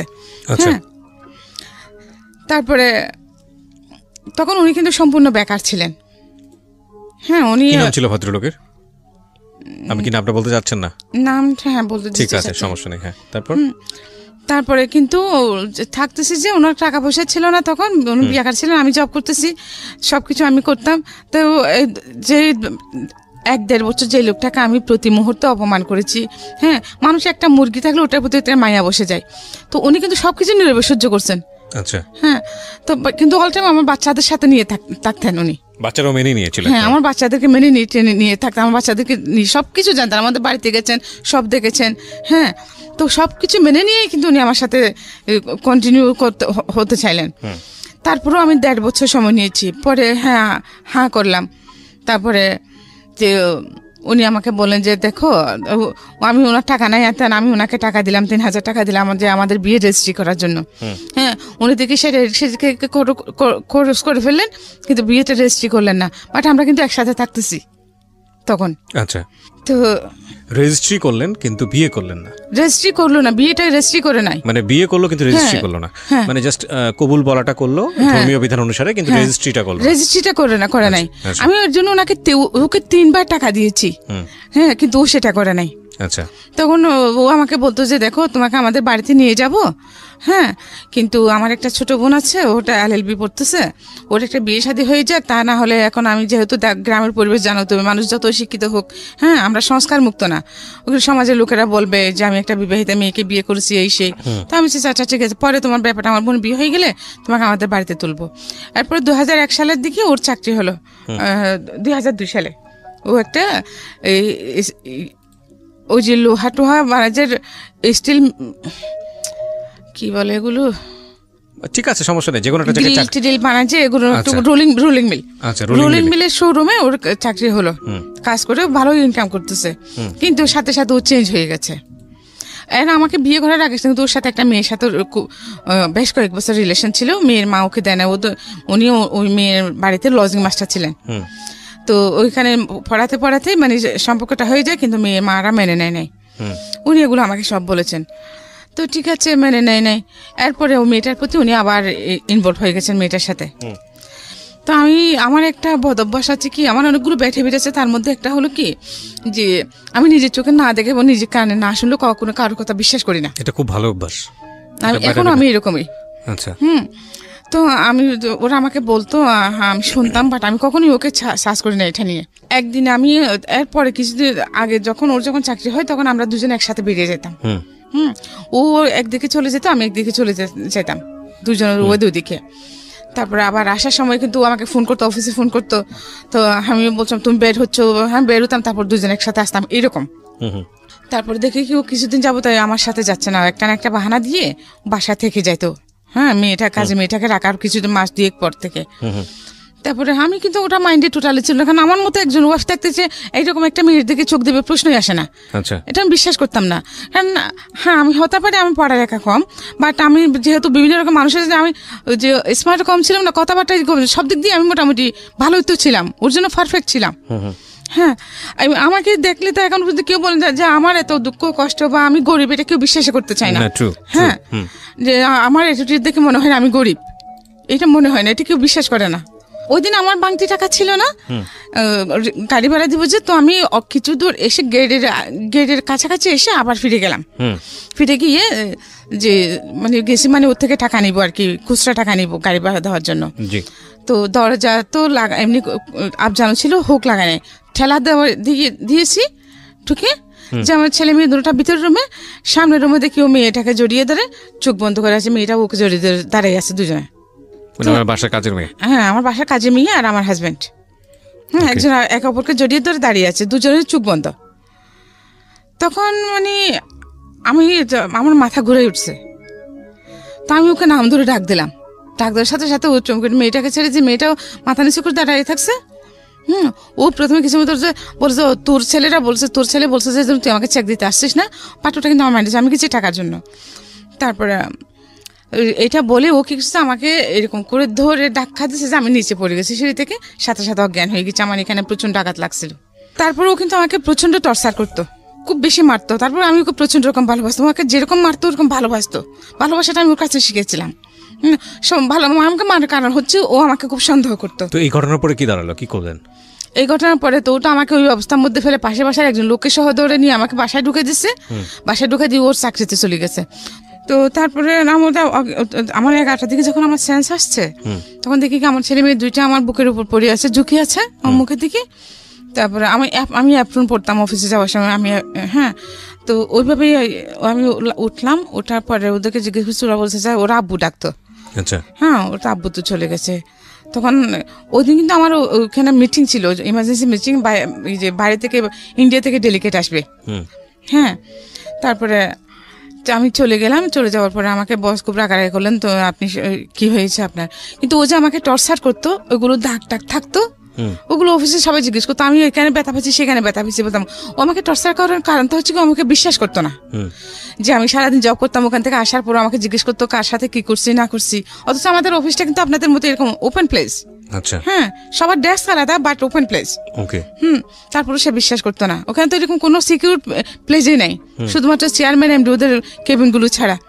তারপরে সে আমাকে ডেলি একবার কোরআন শরীফ মাথা নিয়ে শপথ করাতো। শপথ করার পর তারপর তার বিশ্বাস হতো, সে আমাকে খুব মারতো, অথচ নিজে সেসবের মধ্যে ইনভলভ। হ্যাঁ, এটা একটা ইন্টারেস্টিং বিষয়। আমি বলছি না এই ঘটনার পরে কিন্তু অনেক ঝামেলা তৈরি হয়ে যাবে না, এটা বলাটা উচিত হবে না। তারপরেও আমি আপনাদেরকে বলি, যিনি সন্দেহ করেন অনেক বেশি, তিনি সাইকিয়াট্রিক সমস্যার মধ্যে আছেন এবং তার দ্বারা ওই ধরনের কাজ হওয়ার প্রবণতাটাও অনেক বেশি। আপনারা যদিও বিষয়টিকে ভালোবাসা হিসেবে দেখি, যে তাকে অনেকেই মনে করে যে সন্দেহ করছে মানে আমাকে অনেক বেশি ভালোবাসে, আসলে কিন্তু তা না। রাইট, এটা কিন্তু এক ধরনের সমস্যা এবং এটা ভয়ানক রকমের সমস্যা। এবং এটার অবশ্যই কিওর হওয়া উচিত, কারণ সবচেয়ে বড় ভিকটিম কিন্তু সে নিজেই হয় যিনি সন্দেহ করেন। হ্যাঁ, বলেন। তারপরে এইরকমের মধ্যে মানে এইরকমই চলতেছে। তারপরে যখন আমি ওই অফিসে গেলাম, যে আমার মিটিং ছিল, আমাকে বস বকা দিলেন। তারপরে আমাদের ওখানে জিএম টিএম জন ছিলেন, ওনারা তো হায়ার এডুকেটেড, বাট ওনারা যে আমি খুব অল্প শিক্ষিত হওয়ার পরেও যে হিন্দি ইংলিশগুলো মোটামুটি ভালো বলতে পারতাম। হ্যাঁ, তো একদিন এরকম মিটিংয়ের মধ্যে ইন্ডিয়া থেকে যে 4 জন ডেলিগেট আসছে, ওদের সাথে কথা হলো। ম্যানেজার জিএম স্যার বুঝতে পারছিলেন না। দেন আমি বাংলায় ভাষণ করে দিচ্ছিলাম চেয়ারম্যান স্যারকে। তখন থেকে মানে এইরকম বিদেশি যেগুলো ডেলিগেটগুলো আসতো আমি হ্যান্ডেল করতাম। তো পরে আমি চেয়ারম্যানের পিএস হয়ে যাই। হ্যাঁ, মানে আমাকে পিএস করে নেন। তারপরে হ্যাঁ, ভালোই চলতেছে। কিন্তু তারপরে যখন দেখতেছে যে মানে ওর যখন টাকা পয়সা আসতেছে, হ্যাঁ, ও যে বাইরে আমি যেখানে চাকরি করতাম, হ্যাঁ, ওখানকার চেয়ারম্যান কিন্তু ওখানে কেউ বিশ্বাস করতো না আমার বিয়ে হয়েছে। আচ্ছা, ওনার যিনি চেয়ারম্যান ছিলেন, উনি বাংলাদেশের একজন খুবই পরিচিত ফিগার, আমি নাম বলছি না, এখনো আছেন। তো ওনার 3টা ছেলে। তো ওনার এখানে তো লন্ডন, আমেরিকা, এখানে বাংলাদেশ, তো ওনার বাড়ি সব আছেই, ওনার বিভিন্ন দেশে ওনার বিজনেস আছে। তো উনি আমাকে দেখে, আমার এই দেখে ওনার ভালো লাগলো। উনি আমাকে আমাদের ইয়েকে বললেন, আমাদের একজন মার্কেটিং ম্যানেজারকে বললেন আমাকে বিয়ে করার কথা। ওনার সিটিংয়ের মধ্যে যে ওনার বাড়ির ওনার আছে যেগুলো আছে, উনি আমার নামে করে দিবেন, এবার আমার ছেলে মেয়ে দুটো ইয়ে করে দিবেন, আমার নামে করে দিবেন। আমি যেন ওনাকে বিয়ে করতে রাজি হই। ওনার 3টে ছেলে, কোনো মেয়ে নাই। তো আমি বলি যে না, আমি তখন তো ওনাকে ভালোবাসি, আমার আমি রাজি হই নাই। এবং আমার এরকম অনেক, তখন যখন আমি সিটিতে আসি আমার অনেক এরকম ইয়ে ছিল, কিন্তু আমি কখনো ওইদিকে ফিরে তাকাইনি। এগুলো আমি আবার ওর সাথে শেয়ার করতাম। তো এই কারণে কিনা জানি না, সে আমাকে কিন্তু প্রচুর সন্দেহ করতো এবং টর্চারও করতো। ডেলি একবার কোরআন শরীফ মাথা নিয়ে শপথ করাতো, তারপরে বিশ্বাস করতো না। তো এই আমার ছেলে কিন্তু ওই জিনিসটা ওর মাথার মধ্যে ঢুকে গেছে। এমনকি আমি যখন বাড়িতে যেতাম, হ্যাঁ, আমার হাজব্যান্ড ওর সাথে যে পাবলিক বুথ থেকে কথা বলতাম, মোবাইল ছিল না, ওর মোবাইল ছিল, আমার ছিল না। পাবলিক বুথে গিয়ে ওর সাথে কথা বলতাম, বা ফোন বাসায় নিয়ে যেত, মোবাইল বাসায় নিয়ে যেত, এরকম। হ্যাঁ, তো ও আমার সাথে বাড়িতে কথা বলতেছে, এখানে আশেপাশে আমাদের আশেপাশে যে ভাড়াটিয়ার আছে, আশেপাশে ভাবিদেরকে বলতেছে কি দেখেন, ওরা যখন আমাকে মারতো, সবাই বলতো না যে কেন এরকম করেন আপনি সবসময় ডেলি। হ্যাঁ, তো বলতো যে আমার চরিত্র খারাপ। হ্যাঁ, তখন উনি কি ও করতে আমার সাথে বাড়িতে গেলে আমার সাথে ফোনে কথা বলতো, এদিকে আশেপাশে ওদেরকে বলতো যে কি দেখেন ও এখন ওর অন্য পুরুষ নিয়ে হোটেলে রাত কাটাচ্ছে। আমি তো যাচ্ছি, ওদেরকে বলে গেছি বাড়িতে যাচ্ছি, ভাবি কোথায় যাচ্ছেন, ভাই বাড়িতে যাচ্ছি, একটু আমার বাসা থেকে খেয়াল রাখেন। হ্যাঁ, কিন্তু ওইরকম বলতো। এখন আমি জানতাম না, পরে একদিন এক পাশের বাসার ভাবি আমাকে বললো যে দেখি ভাবি আপনি এরকম জানতাম না, হ্যাঁ উনি এত সুন্দর এত ভালো রকম একজন মানুষ, উনি কেন আপনাকে, উনি তো নাকি আপনাকে এই কারণে মারেন। আমার এখনই মানে আমার মাথাগুলো চেক কথা শুনে মানে এই ধরনের ব্যাপারগুলো লেগে থাকতো। তো যাই হোক, ও আমাকে বেশ কয়েকবার মার করিয়েছে। হ্যাঁ, তারপরে দ্য লাস্ট মোমেন্টে বেশ কয়েকবার ও আমাকে ফেলেও চলে গেছিল। আচ্ছা, যে বিভিন্ন মেয়েদেরকে নিয়ে, তারপরে আবার যখন যে বুঝতে পারতো বা ওরা যখন ওকে ছেড়ে চলে যেত তখন সে আবার আমার কাছে চলে আসতো। এরকম 3বার হয়েছে। এরপর আমি আর ওকে জায়গা দিইনি। আমি প্রথমে যখন সাফার সাথে যখন কথা হয় আমার, তখন আমি ব্যাপারগুলো কিন্তু ওকে বলি নাই। আচ্ছা, সাফা মানে ওনার আরেকজন না আপনার অ্যাসিস্ট্যান্ট সাফওয়ান। হ্যাঁ, সাফওয়ান। আচ্ছা, সাফওয়ান আপনাকে যখন ফোন দিয়েছিল তখন বলেননি বিষয়গুলো? বিষয়গুলো বলিনি, কারণ তখন বাসাতে ছিলাম। হ্যাঁ, তখন ওনার সঙ্গে ছিলেন আপনি? না, তোমরা আমরা বাসায় ছিলেন। আমি বাসাতে, সাফওয়ানের সাথে যখন আমার কথা হয় তখন তো আমি বাসাতে ছিলাম। আশেপাশে অনেক মানুষজন। সাফওয়ান, এখানে অনেকেই কনফিউজ হয়ে যাবেন প্রিয় শ্রোতা, আপনারা যখন এখানে ফোন করেন, আমাদের প্রোগ্রামের আরেকজন টিম মেম্বার হচ্ছে সাফওয়ান, সে ডিরেক্টলি আপনাদের সঙ্গে স্টোরি নিয়ে কথা বলে। উনি আসলে তার কথাই বলছেন। হ্যাঁ, বলেন। তো আমি ওনাকে ব্যাপারগুলো বলি নাই শর্টকাট মধ্যে। হ্যাঁ, আচ্ছা, তো এর জন্য একটা গ্যাপ থেকে যেতে পারে বা ভুল বোঝাবুঝি। ঠিক আছে, সমস্যা নাই, বলুন। তারপরে ও কিন্তু বাচ্চা নিতে চাইতো না। আমাকে আশেপাশে সবাই বলতো যে ভাবি একটা বাচ্চা নেন, তা না হলে একটু যে কোনো সময় আপনাকে ছেড়ে চলে যাবে, এই যে এরকম করতেছে। কিন্তু যতবারই আমি কনসিভ করতাম ও আমাকে এমআর করে ফেলতো। হ্যাঁ, তারপরে এট দ্য লাস্ট মোমেন্টে আমার মেয়েটা, আমি যখন কনসিভ করি আমার মেয়েটা হয়, তখন ও আগে যে ওর ছিল লাভার ছিল মেয়েটা, ওর সাথে আবার ওর সাথে অ্যাড হয়েছে। হ্যাঁ, তখনও চেয়েছিল আমাকে, অনেক ওষুধপত্র খাওয়াছিল ওইটা নষ্ট হয়ে যাওয়ার জন্য, কিন্তু আল্লাহর কি হুকুম হয় নাই। তারপর যখন আমি 5 মাসে প্রেগনেন্ট, তখন সে আবার আমাকে ফেলে চলে যায় ওই মেয়েটার কারণেই। ওই মেয়ের ভাই, ওরা যখন ও কি করছে, ওই মেয়ের গার্ডিয়ানরা কি করছে, ও ওদেরকে বলছে যে বিয়ে করে নাই। হ্যাঁ, তো আমি যখন আমি খবর পাচ্ছি তখন আমি ওদের বাড়িতে ফোন করছি। আচ্ছা, মেয়ের বাড়িতে। তখন ও মেয়ে বিশ্বাস করে না আমার কথা, বলছে উনি যদি তোমার হাজবেন্ড হয় তাহলে তুমি ওনাকে নিয়ে আমার বাড়িতে আসো। আচ্ছা, আমি কেন তোমার বাড়িতে আসবো? তোমার যদি প্রয়োজন হয় তুমি নিজে এসে জাস্টিফাই করে যাও, তোমার প্যারেন্টসদেরকে নিয়ে এসে তুমি জাজ করো, আমার কি দরকার আসছেন। তারপর ওনার ওয়াইফ, তারপর ওই যে মেয়েটা, মেয়ে সহ মেয়ের বড় ভাই, মেয়ের মা, হ্যাঁ মেয়ের বোন, সবাইকে নিয়ে আসছে। আচ্ছা, দুইবার আসছে। এখন দ্বিতীয়বারের মধ্যে কি করছে, তখন সন্ধ্যাবেলা ছিল, দ্বিতীয়বারের মধ্যে ওনারাও বসে আসছে আমার বাসায়। হ্যাঁ, ওই সময় আমার হাজবেন্ডও আসছে। আসে যখন ওদেরকে দেখছে, উনি পিছনে তো উড়ে পালা গেছে। হ্যাঁ, তারপর ওরা দেখছে, ওরা বিশ্বাস করছে তখন যে হ্যাঁ এটা আসলে তো মিথ্যে বলেছিলেন। তখন ওই মেয়েটাও বিশ্বাস করছে। হ্যাঁ, তারপরে ও মেয়ের সাথে ও মেয়ে আর ওকে বিয়ে করে নেয়। এখন ও কি করছে, আমাকে ছেড়ে চলে গেছে। আপনার হাজবেন্ড? আমাকে ছেড়ে চলে গেছে। তখন আমি কি করবো? আমার তো তখন চাকরিও ছেড়ে দিয়েছি, যেহেতু আমাকে সন্দেহ করে এগুলো নিয়ে। তখন ও বলছে চাকরি ছেড়ে দে তুই, তাহলে তোকে সন্দেহ করবো না। ওকে, ঠিক, আমি আমার সংসারের কাছে আমি চাকরি ছেড়ে দিলাম, বাসাতেই আছি পার্মানেন্টলি। তারপর যখন এখনো আমাকে ফেলে চলে গেছে, আমার তো কিছু, আমি কিভাবে চলবো?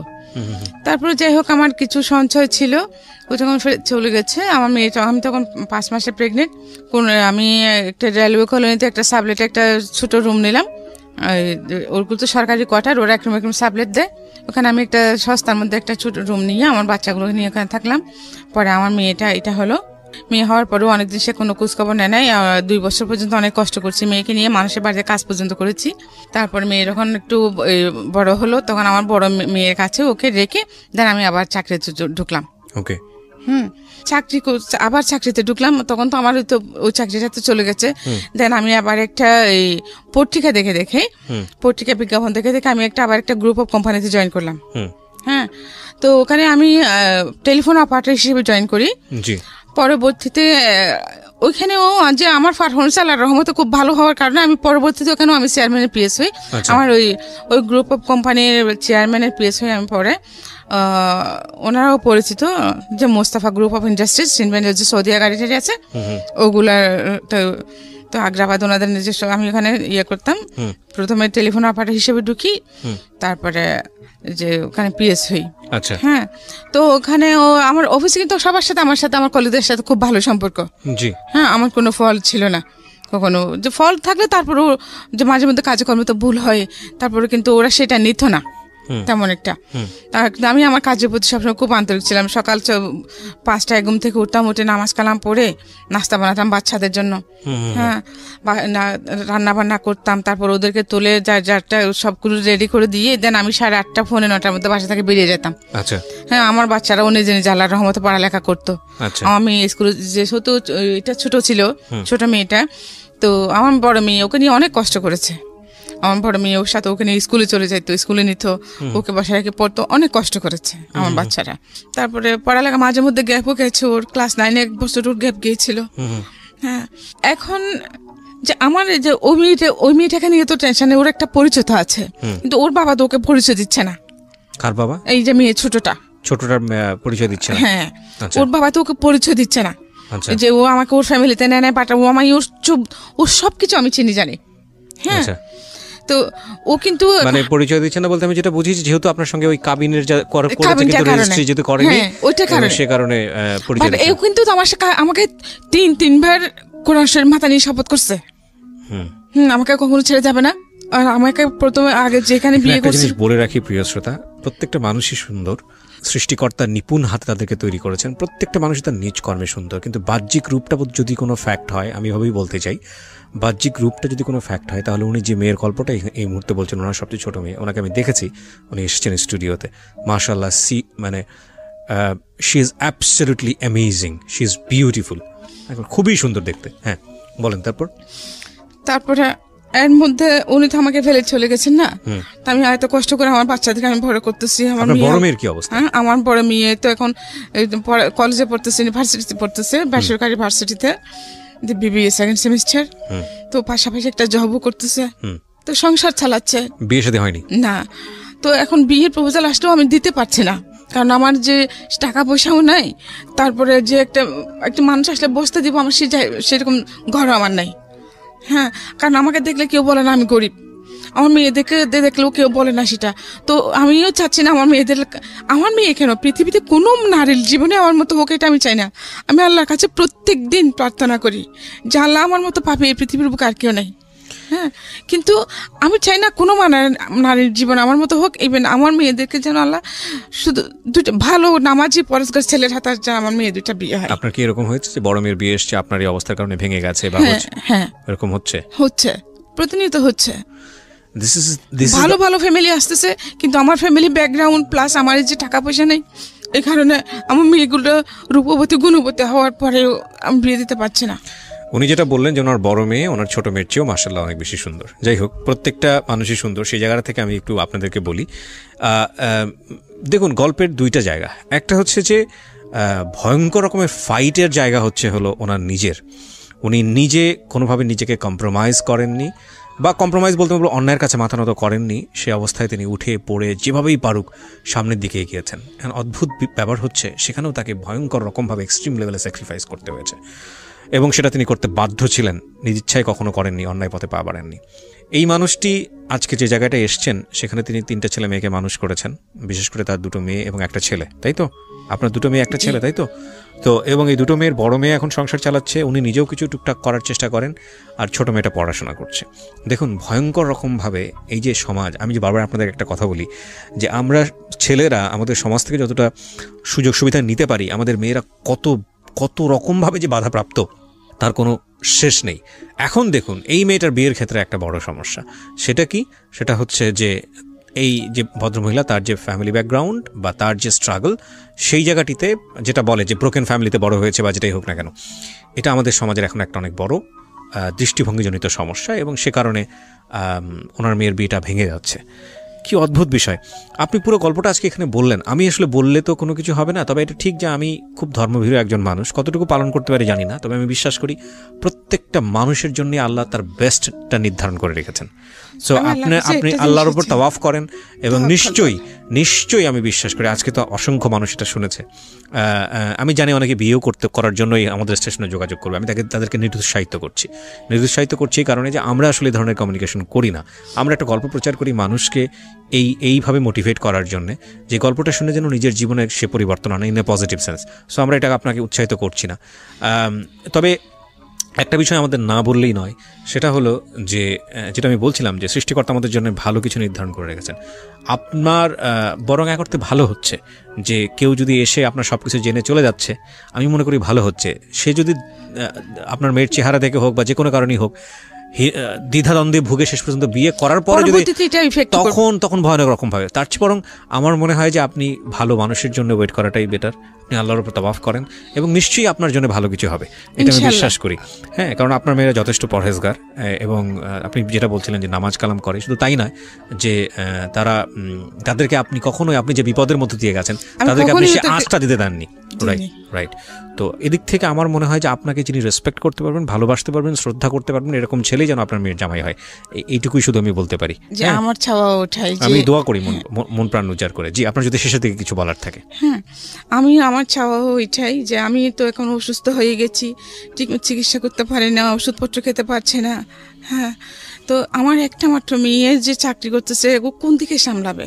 জি, এত কিছু টাকা দেওয়া সম্ভব না। তারপর আল্লাহ পাকের অশেষ রহমত যে একটা বর্তমান ছেলেরা যেখানে একটা ছেলে যেখানে এসব করতে পারে না, একটা ফ্যামিলি ধরে রাখতে পারে না, সেখানে আমার মেয়েটা দুইটা মানুষকে ধরে রেখেছে, নিশ্চয়ই একটা ফ্যামিলি ধরে রেখেছে। যে এই বয়সে ওর ফ্রেন্ডরা সবাই কি মজা মাস্তি করতেছে কলেজ ইউনিভার্সিটিতে, কিন্তু আমার মেয়েটা শুধুমাত্র তার পড়ালেখা এবং তার জব, কিভাবে সে তার ফ্যামিলিটাকে সেট আপ করবে, তার এই চিন্তাটা। মাশাআল্লাহ, ভেরি গুড। আমি মন প্রাণ উজাড় করে দোয়া করি।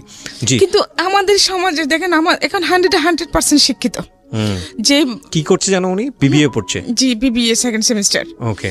তারপরে শিক্ষিত না, 100% শিক্ষিত এখন। তো ওরা সবাই শিক্ষিত সমাজ, শিক্ষিত ছেলেরা, ওরা যারা প্রপোজাল নিয়ে আসে মেয়ের জন্য, মেয়ের বিয়ের জন্য, আপনার কথা জেনে, ফ্যামিলি ব্যাকগ্রাউন্ড জেনে পিছিয়ে যায়। তো এটা কেমন কথা? এই শিক্ষার আর কি মূল্য থাকলো? যদি আমি সিঙ্গেল মাদার বলে আমি যে এতটা স্ট্রাগল করে, আমি এত কষ্ট করেছি, আমি কখনো অন্যায় কাজ কিছু করি নাই, জানো তো, আমার জানা মতো আমি কখনো কোনো অন্যায় করি নাই। হ্যাঁ, এমনকি আমি যখন পত্রিকায় কাজ করেছি, ওখানে গোল পাচার নিয়ে আমি একটা রিপোর্ট করছিলাম। গোল নিয়ে, বাংলাদেশে গোল পাচার। হ্যাঁ, তো 2 মাস লেগেছিল। 2 মাস আমি ওই কাজটার পিছনে বিয়ে করেছি। এট দ্য ফাইনাল মোমেন্টে আমি রিপোর্টটা প্রকাশ করতে পারলাম না। হ্যাঁ, কারণ আমি যার বিরুদ্ধে আমি কাজটা করেছি, যাকে নিয়ে রিপোর্টটা করেছি, হ্যাঁ, উনি আমাকে মোটা অ্যামাউন্টের একটা দিতে চেয়েছিলেন, আমি নিই নাই। হ্যাঁ, তো পরে ওইটা আমি যার কাছে আমার যে চেয়ারম্যান, উনি নিয়েছেন, আর তার ডাবল নিয়েছেন, নিয়ে উনি আমার রিপোর্টটা করতে দেন নাই। দেন আমি ওই রাগের উপরে ওই চাকরিটা ছেড়ে দিয়েছি। হ্যাঁ, তখন উনি আমাকে বলছেন যে আমার দরজা তোমার জন্য সবসময় খোলা থাকবে, তুমি আসতে পারো। এবং আমি এখনো পর্যন্ত ওখানে 11,747 টাকা পাই, ওটার জন্য আমি যাই নাই। তো আমি চলে এসেছি। আমি ওনাকে এই কথাটা বলে আসছি যে আমি খোলা দরজা দিয়ে ঢুকি না, যে নক করে ঢুকতে পারলে ঢুকি না, ঢুকি না।